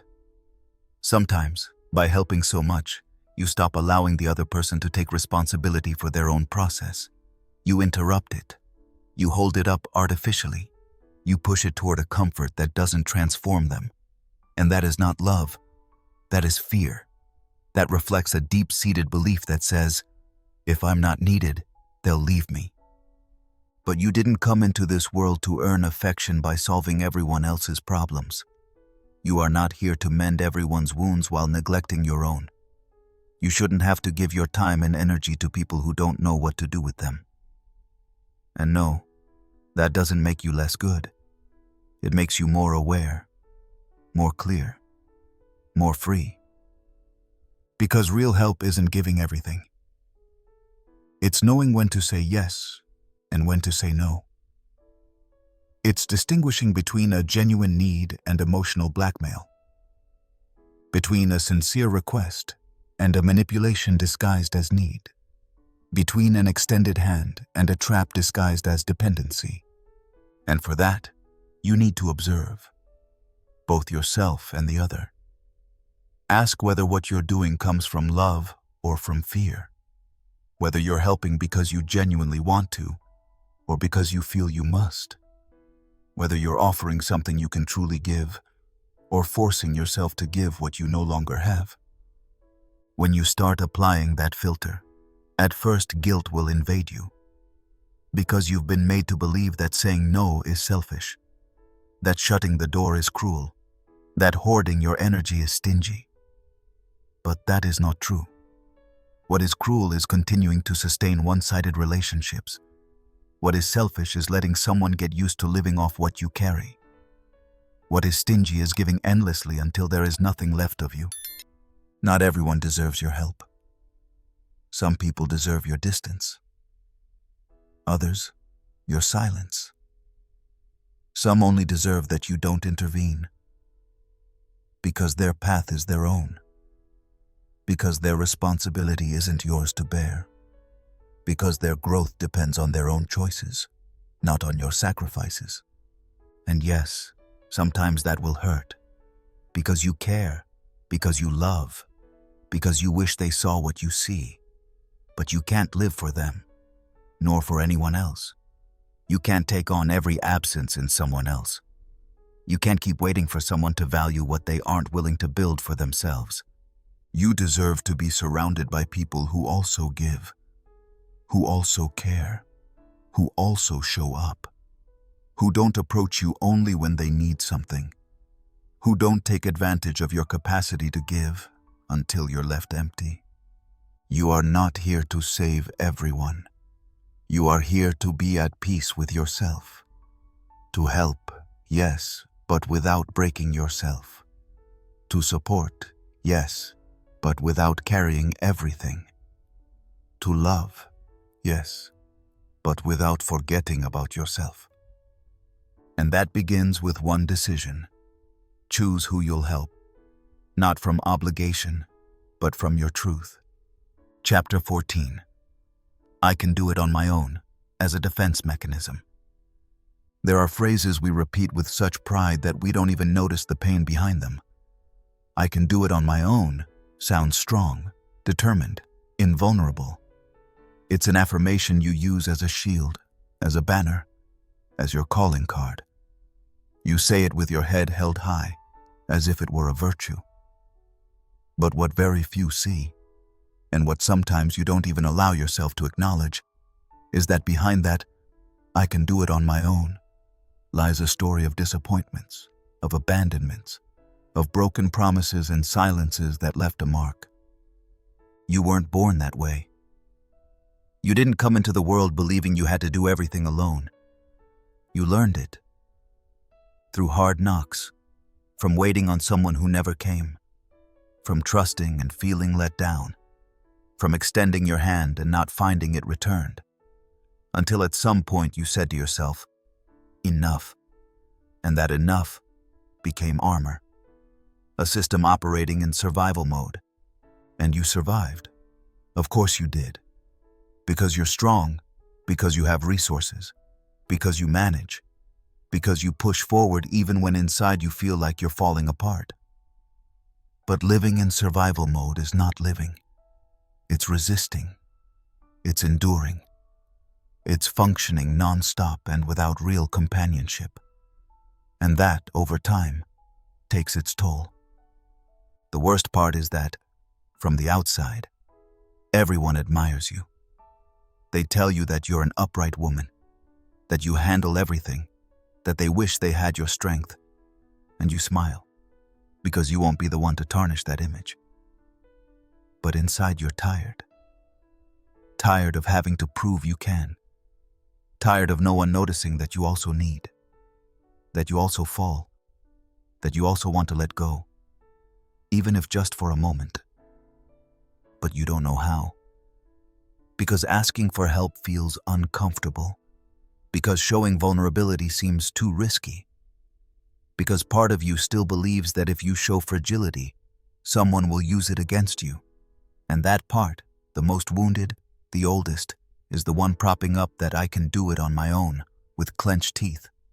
And yes, many times you can do things alone. But that doesn't mean you should.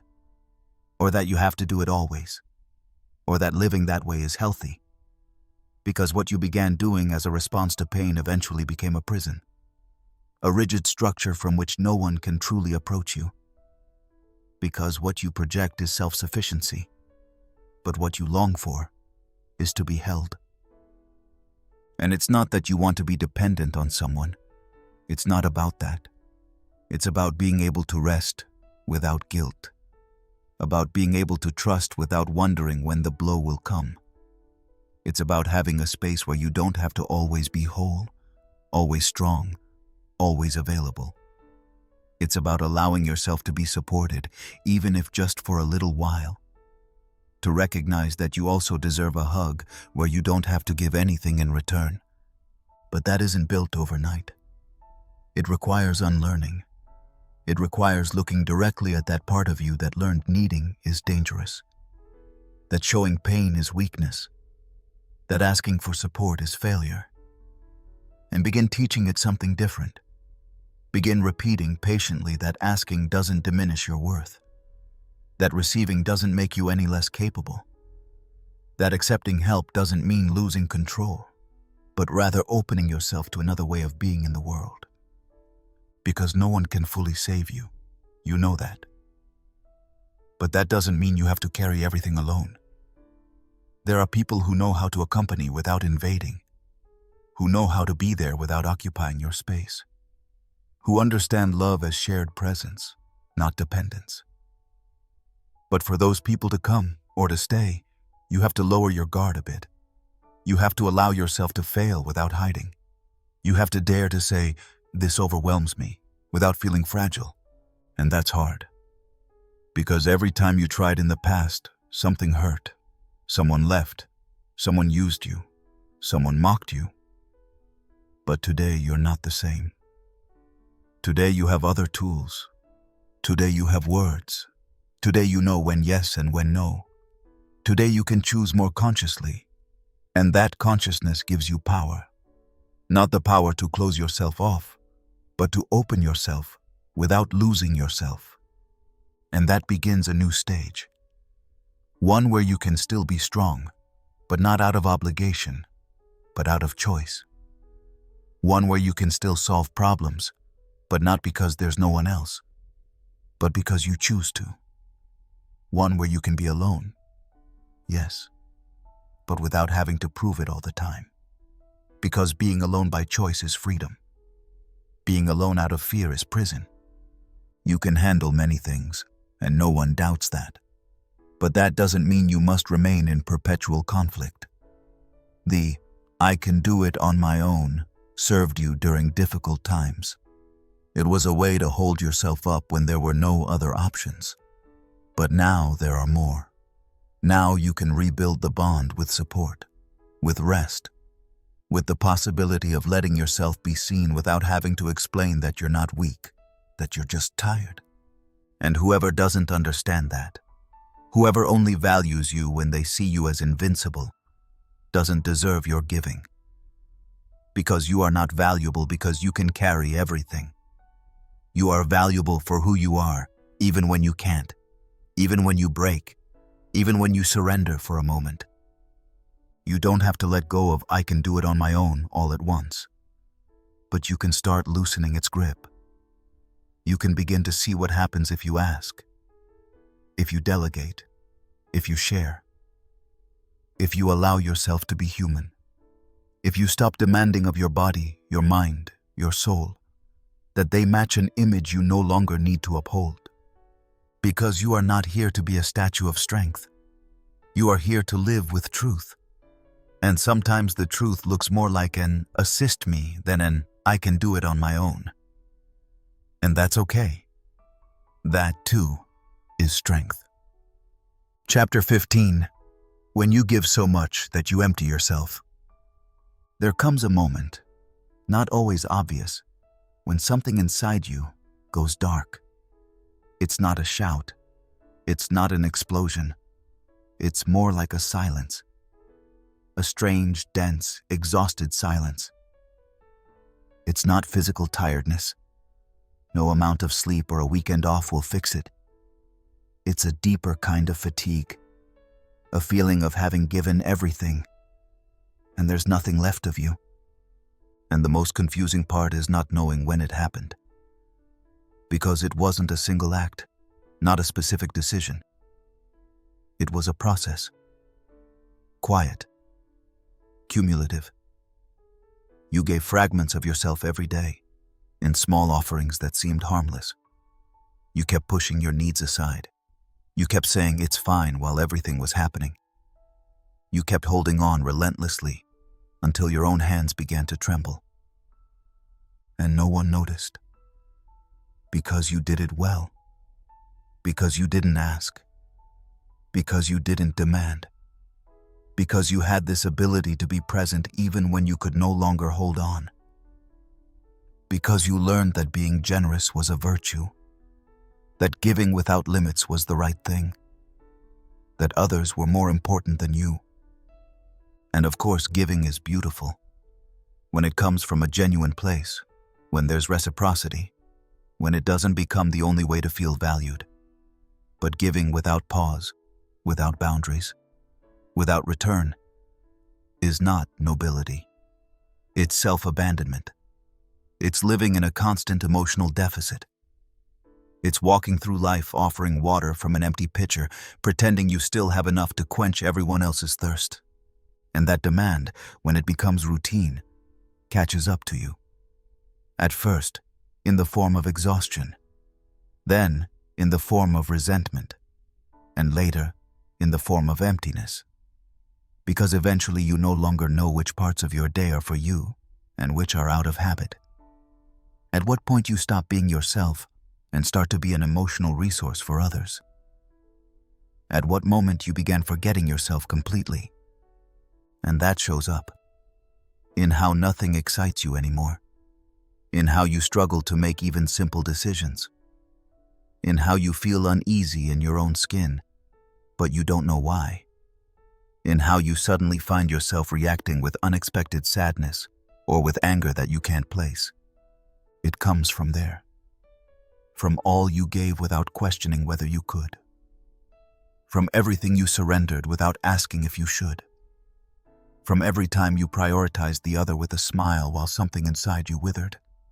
Because giving shouldn't hurt. Giving shouldn't leave you drained to the point of abandoning yourself. And yes, the world might applaud you. They might call you strong, generous, admirable. But inside you know that admiration isn't what you need. You need space. You need rest. You need a truce. You need a life where you also have a place, where you can say I can't without feeling you're betraying anyone. And it's difficult. Because breaking that pattern feels selfish. Because you've lived so long from giving that now any gesture you offer yourself seems excessive. But it isn't. It's emotional justice. It's emotional survival. It's the only way not to keep repeating the cycle that's left you worn out, without desire, without yourself. Begin to face it honestly. Where are you giving more than you can? With whom are you offering a version of you that you can no longer sustain? To which relationships are you investing your energy, even though you know they repay you with nothing? Not from a place of complaint, not from guilt, but from truth. From that internal place where you no longer want to pretend everything is okay. And begin to reclaim, not everything at once, not in an abrupt way, but with intention. Begin to give yourself back what you've been gifting without measure. Your time, your attention, your tenderness, your rest, your desire. You don't need anyone's permission to do it. You're not letting anyone down by making yourself a priority. You're choosing to rebuild yourself. You're choosing to stop living broken. And that doesn't mean you'll stop giving. It means you'll start choosing. It means that your giving will no longer be automatic but conscious. It means that before you give, you'll ask if you do it from love or from fear. If you do it because you can or because you feel you must. If you do it from a place of fullness or from a void that no one's filling. And when you begin to give from that place, from your center, not from your lack, everything changes. Because what you offer no longer depletes you. Because you stop expecting others to complete you. Because you become responsible for your own well-being. Because you finally understand that you aren't here to be useful at the cost of yourself. Remember this. Giving shouldn't cost you your well-being. You shouldn't have to lose yourself to prove your love. You shouldn't have to empty yourself to be valued. Anyone who demands more than you can give doesn't respect you. And you are no longer here for relationships that mistake giving for servitude. Today, you can start anew. You can look at yourself without guilt. You can tell yourself, I don't want to keep going like this. And in that phrase, even though it hurts, there is freedom. Because you are choosing yourself. Because you are reclaiming control. Because you are stopping using your body and soul as a terrain for sacrifice. Because yes, giving can be beautiful, but not at your expense. Chapter 16. The respect you never knew how to demand. Respect begins at home. You've heard it 1,000 times. But no one explained what that sounds like when it becomes a concrete reality. No one taught you how to build it from within. They told you to respect others. They said you must be polite, considerate, proper. But they never spoke of self-respect as an inviolable boundary. And much less did they teach you how to demand it. And so you grew up, learning to give without asking, to tolerate without protesting, to yield even when your soul clenched inside. Because you thought that was empathy, that was being a good person. You endured looks that made you uncomfortable, comments disguised as jokes, silences that dragged you underwater.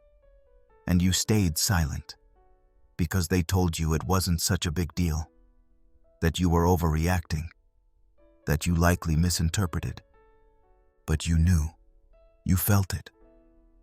Something inside of you shrank each time you accepted the unacceptable. And yet you continued. Because you didn't know how to demand respect when you'd spent your whole life teaching yourself to settle. Respect isn't something you ask for with a phrase. It's built through how you speak to yourself, how you care for yourself, how you decide what you allow and what you don't. But to get there, you first have to face a painful truth. Many times you were the one who didn't respect yourself. Not because you didn't deserve it, but because you didn't know how. Because you lacked clear role models. Because in your environment, being a woman often meant enduring, adapting, fitting in. And you fit in. At the cost of yourself.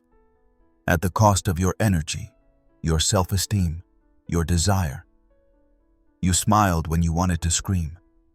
You stayed when your whole body begged you to run away. You justified behaviors you knew were wrong. Because you didn't want to seem dramatic, because you didn't want to be alone, because you convinced yourself that maybe the problem was you.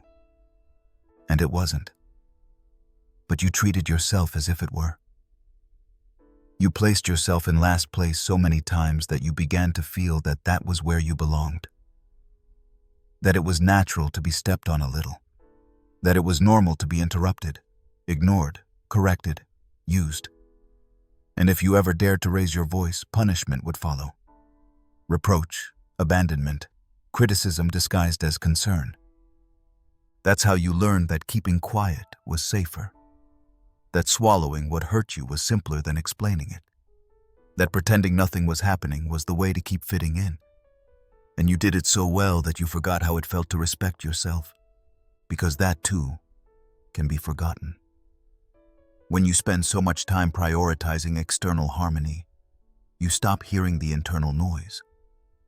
The noise that tells you you're crossing a line, that you're giving a part of your time to someone who doesn't value it, that you're enduring things no sane version of yourself should ever allow.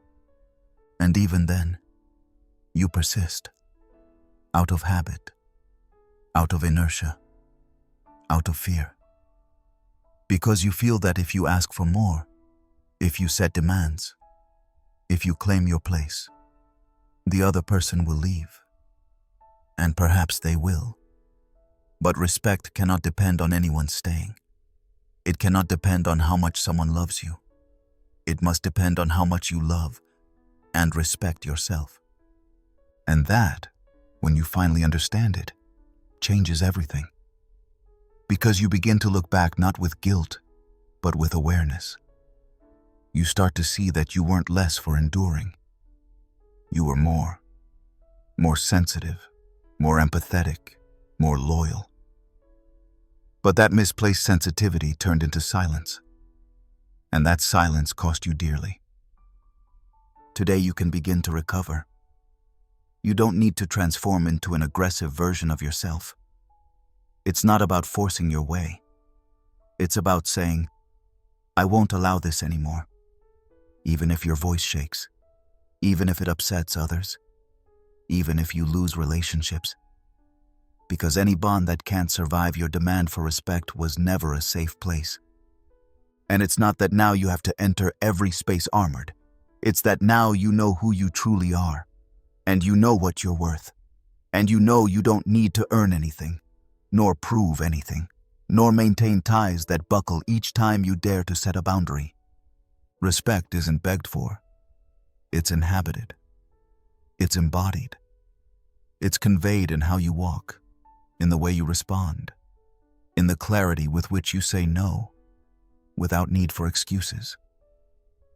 People sense it when they start treating you with a different regard, not out of fear, but because they understand that no game is allowed in your presence. And that doesn't mean you can't love, that you can't be vulnerable, that you can't open up. It means you now know the stance from which you do so. You no longer open up to be accepted. You open because you choose yourself. Because you know that if, for someone to stay, you must stop respecting yourself, then let them leave. You live too long without demanding the respect you deserve. Now it's the opposite. Now you remind yourself each day that you are not here to be understood by everyone, but you are here to live in peace with yourself. That you didn't come here to adapt to places that extinguish you, but to build spaces where you can breathe. And yes, it will hurt to look back and see everything you once permitted. But don't see it with judgment. See it as someone who finally finds the pieces of a puzzle and begins to put them back together. Because it's never too late to come back to yourself. It's never too late to reclaim the place that was always yours, and that, at last, you will occupy. Chapter 17. Relearning how to need yourself. You became accustomed to being there for others, to being the voice that soothes, the hand that holds, the body that is always present. You made yourself indispensable to many. You turned into that figure who contains everything, who solves everything, who always has something to give. But in that process, something slipped away. The connection with yourself. Because while you were there for everyone, you drifted farther from you. And it didn't happen all at once. It was through small decisions, seemingly harmless. Those times you said, I'll do it later, when it came to you. Those conversations you postponed because there was a more urgent drama outside. That habit of living with your focus outward, as if you could wait, as if you had to handle it all. But now, after all the exhaustion, after so much giving, after so much sustaining without being sustained, you realize there's one relationship you've neglected more than any other. The one you have with yourself. And not because you don't care, because you do, but because you've been functioning for the world so long that you forgot the most essential thing. You need you too. Relearning how to need yourself isn't something you do in a day. It's a constant practice, an act of radical honesty. It's returning to look at yourself without filters, without excuses, without distractions. It's asking yourself what you need, not from external obligation, but from your own center, from that place you haven't spoken to in a while, but that still waits for your return. And there lies the key. You learned how to be necessary for others, but now it's time to be necessary to yourself. To reconnect with your body, with your inner voice, with your pauses.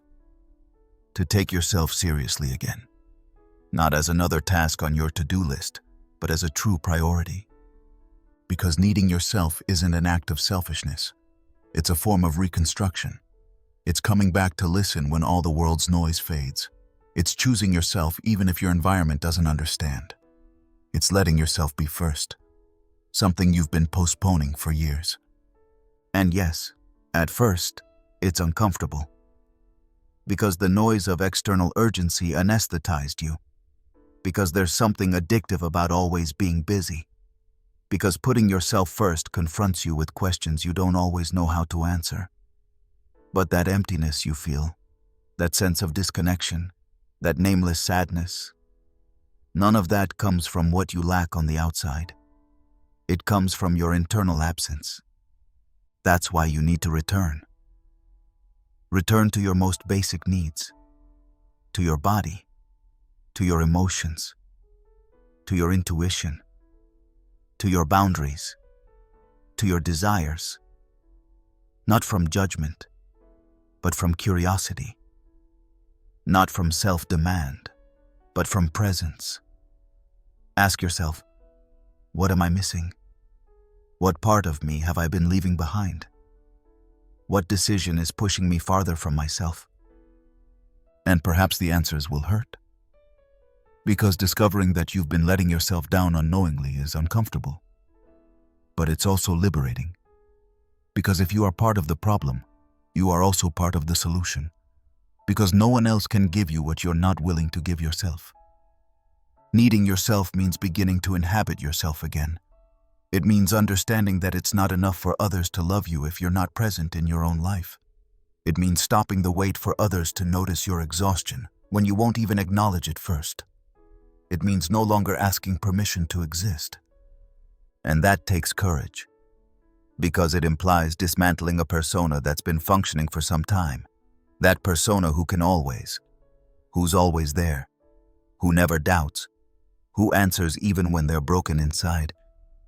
But you're not that persona. You're far more. And now it's time to reclaim that woman who got left behind. You don't need validation to give yourself worth. You don't need anyone to name you in order to exist. You don't need anyone to approve your decisions if you know why you make them. What you need is to be with yourself, truly. To choose yourself with the same commitment you chose others for so long. And that means setting boundaries, even if it bothers people. It means stopping, even if the world keeps spinning. It means saying, I can't, without feeling deficient. It means returning to activities that nourish you without guilt. Returning to ask yourself what you enjoy, what moves you, what gives you peace, what gives you life. Because you need to come back to you. Not as a chore, not as a goal to check off, but as a pending reconciliation, as an act of dignity, as a promise you can no longer postpone. You're tired of not being present, of being there for everyone except yourself, of going through the motions without soul, of responding without enthusiasm, of enduring while feeling that you're missing from within. You're tired of living from the emotional scarcity you feed by always placing yourself second. And you can't keep going like this. Not for them, for you. Relearning how to need yourself is no longer taking yourself for granted. It's no longer treating yourself as someone who will always be available, even if no one notices. It's looking at yourself with the same tenderness you show others. It's reminding yourself each day that your life needs your attention too, that your story matters too, that your existence deserves to be accompanied by you. First, by you.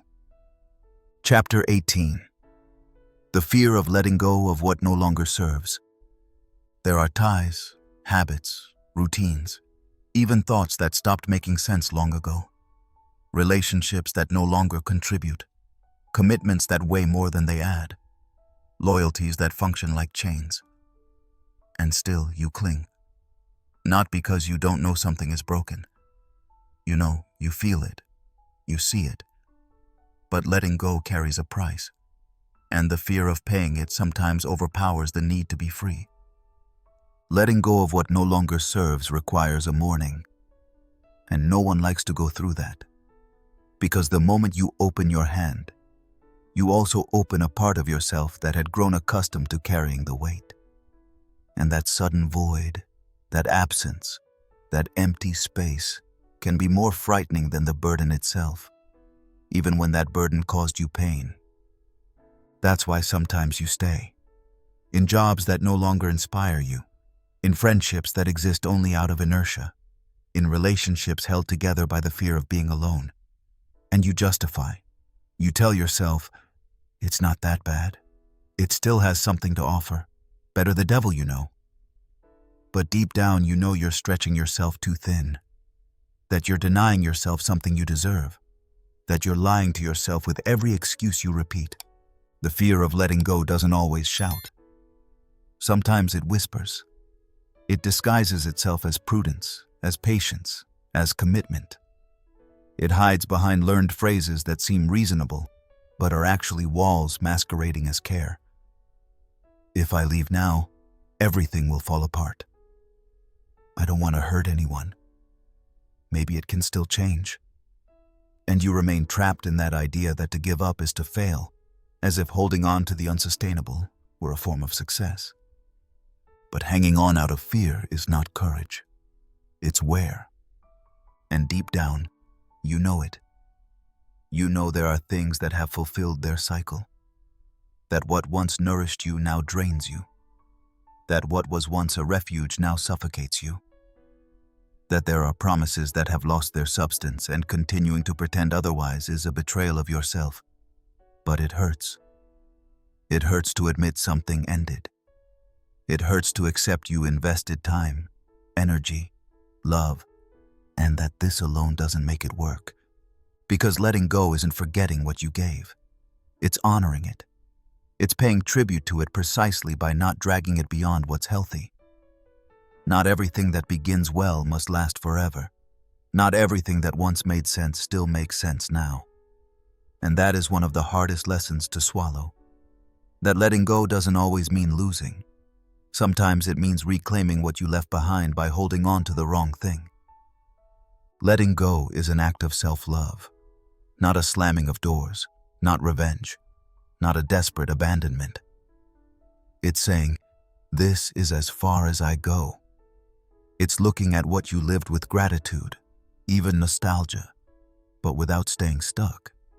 It's allowing new things to have space, because as long as you keep carrying the old, there's no room for what could still come. And I'm not just talking about relationships with others. I'm also talking about the version of yourself that no longer fits. The one who swallowed everything, who endured out of fear, who adapted so as not to inconvenience. That you who learned to settle because you believed there was no other option. That woman who was functional for the system but estranged from her own truth. She too must be released. And doing so involves mourning, yes. Because as much as that old you hurts, you also owe her respect. She was the one who held you up when you didn't know how else to care for yourself. She was the one who defended you with the tools she had. She was the one who survived when you didn't yet know how to truly live. But now you know. Now you can. And that's why you must let her go. Some pains don't heal as long as you cling to what caused them. There are voids that won't fill until you stop patching them. There are decisions that aren't made with the mind, but with the body, with the heart, with that silent certainty that says, no more. Even if everything shakes, even if you don't have the plan worked out, even if the future scares you, because you know that staying means dying in installments. And living cannot continue to look like that. And there are no formulas here, no guarantees.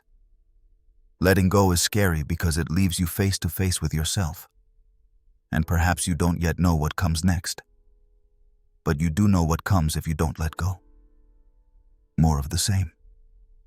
More frustration. More silences. More nights without emotional rest.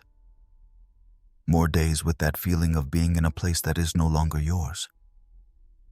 Letting go is bravery, but it's also dignity. It's saying, this no longer represents me. It's releasing without destroying. It's leaving without spectacle, but with firmness.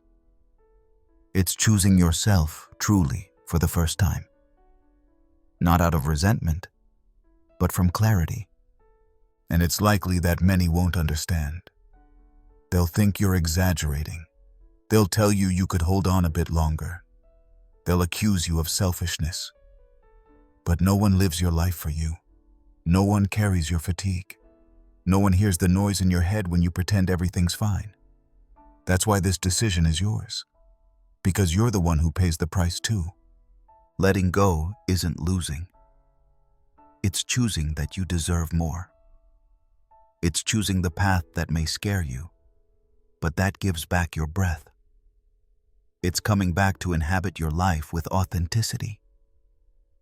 Even if nothing else is clear. Even if you have to rebuild yourself from the ground up. Even if you have to relearn how to walk without that weight you once mistook for stability. Because what sustains you shouldn't hurt. And what harms you is not home. And what no longer serves, no matter how much it hurts, does not deserve to remain at the center of your life. Chapter 19. Anger as your compass. For years you were taught to hide it, to disguise it, to feel shame about it, to swallow your anger, grit your teeth, soften your tone. Don't make a fuss. You're overreacting. Be the adult. Don't get like that. You turned anger into an uncomfortable secret, something only allowed in private, in thoughts you never shared, in rehearsed conversations you stored in a drawer that kept filling with everything you didn't speak up out of fear of seeming too much. But anger is not the problem. Anger is the symptom. Anger is an alarm that goes off when something important has been violated. Your dignity, your time, your boundaries, your energy, your desires, your voice. Each time you pretended nothing was happening while inside your chest burned. Each time you said, "It's fine," when it wasn't. Each time you kept quiet for the sake of peace while sacrificing your own. That anger remained unfed. And it began to turn into internal noise. An energy trapped inside that, when not expressed, transforms into exhaustion, frustration, chronic sadness. It's no coincidence that many times you say, "I'm tired," when what you really are is fed up. Fed up with repeating patterns that no longer represent you. Fed up with saying yes out of obligation. Fed up with sustaining connections that don't care for you. Fed up with feeling responsible for everything except yourself. And that fed up feeling isn't weakness. It's information. It's a compass that points with pinpoint accuracy to which things no longer fit, which dynamics are draining you, which silences have become accomplices to your discomfort. The problem isn't feeling anger. The problem is not knowing what to do with it. Because when you don't learn to listen to your anger, you resort to compensating. You cover it with food, with work, with overactivity, with smiles that don't come from the heart. You learn to pretend, to keep functioning while inside you're dimming. And the worst part is that you don't even realize it. Because that silenced anger becomes part of the background, until one day it explodes, at the wrong time, with the wrong person, in the least fair situation. And then you feel guilty, because it wasn't such a big deal, because it wasn't the right moment, because you don't even know why it came out like that. But you do know. It wasn't yesterday. It was years in the making. It was ancient anger. Repressed anger has a memory. It keeps record of every time you were silenced, ridiculed, ignored, used. And not in order to take revenge, but to remind you of what cannot keep repeating. That's why it's a compass. Because it shows you where you were disloyal to yourself, where you gave in too much, where you lowered your head when you should have raised your voice. And this is where you have to make a turn. It's not about using anger to attack. It's not about screaming at the world all the things you kept inside. It's about learning to translate that anger, to use it as an internal beacon, to say, "This bothers me because this matters to me." Because if it hurts you, if it burns you, if it churns you, it's because something important is at stake.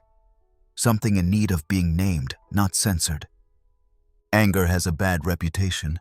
but it is one of the clearest emotions there is. It doesn't keep circling. It doesn't deceive you. It doesn't negotiate. It shows you the limit. And if you learn to listen, it shows you the way. Because when a woman allows herself to feel her anger without guilt, she starts to reclaim parts of herself she had left dormant. Her courage, her clarity, her sense of justice, her strength. Yes, strength. Because anger well directed does not destroy. It builds. It builds boundaries. It builds decisions. It builds self-esteem. And above all, it builds truth. Because it compels you to stop lying to yourself, to stop justifying the unjustifiable, to stop enduring the intolerable. It makes you ask yourself for real. What am I allowing? Why am I still here? When did I give up my power? These aren't comfortable questions, but they are necessary questions. And anger asks them bluntly, because you no longer have the energy to pretend. You can no longer keep justifying others. You can no longer negotiate your peace for fear of upsetting. And not because you're a bad person, but because you finally learned that being good at your own expense isn't virtue, it's abandonment.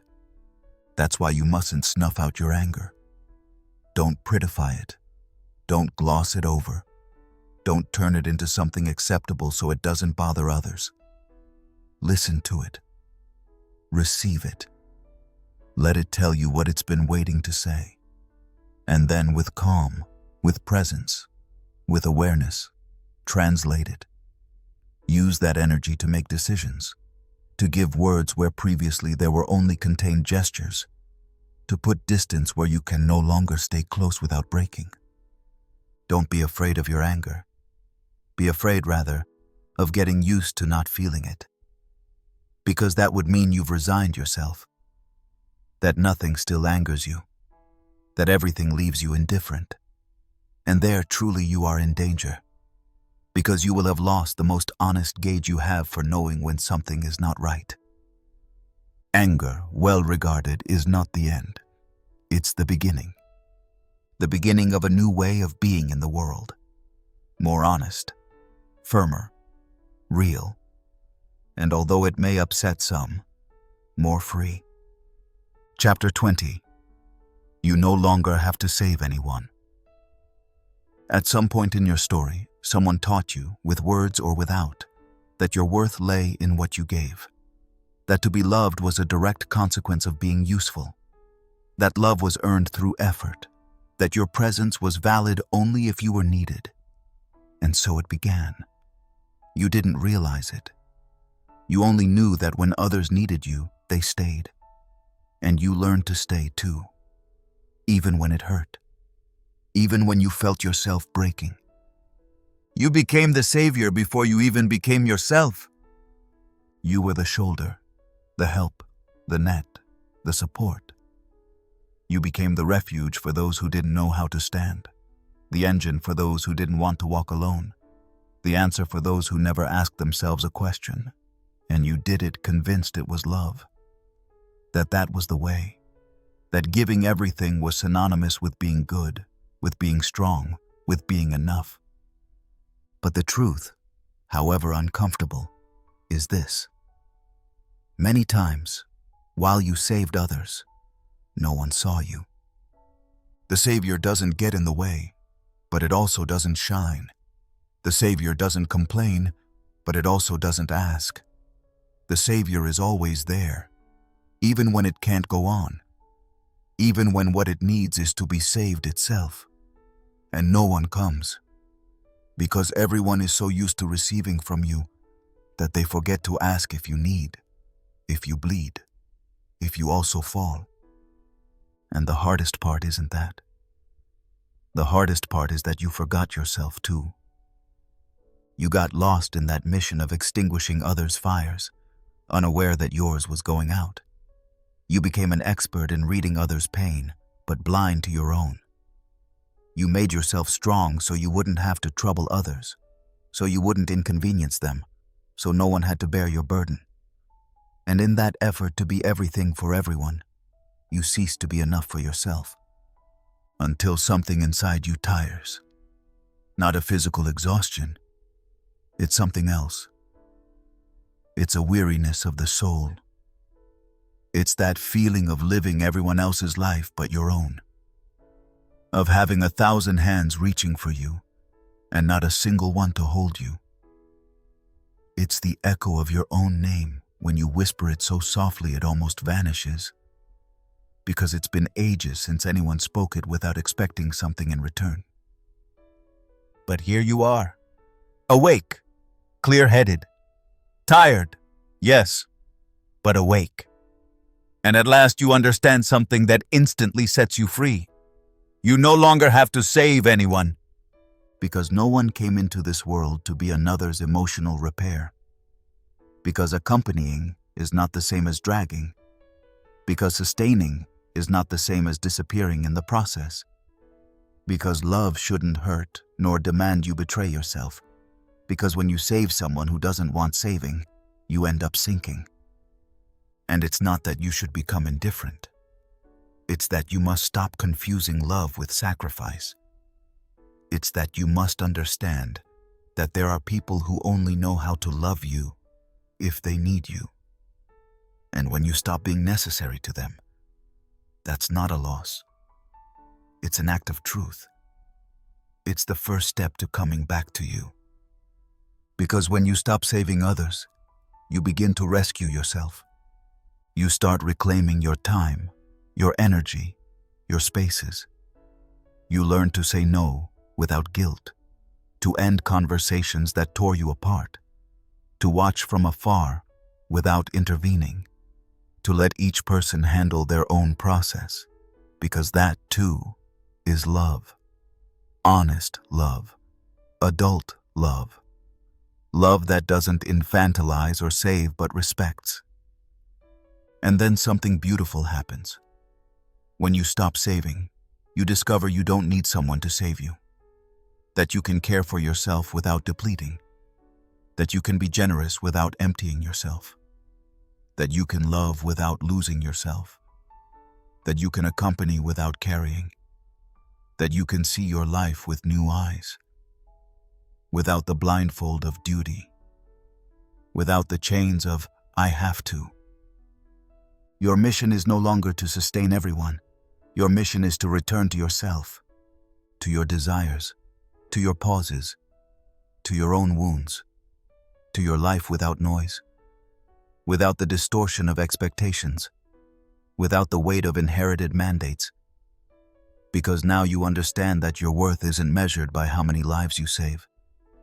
It's measured by how faithful you are to your own life. And that faithfulness begins when you allow yourself to drop the cloak, to stop being a hero, to become a woman who doesn't justify her existence, a woman who isn't measured by what she gives, a woman who doesn't negotiate her rest, who doesn't ask permission to pause, who doesn't blame herself for not reaching it all, who no longer seeks validation in others' lack, a woman who, at last, has understood that her love is not a cross. You weren't born to crawl. You were born to walk free.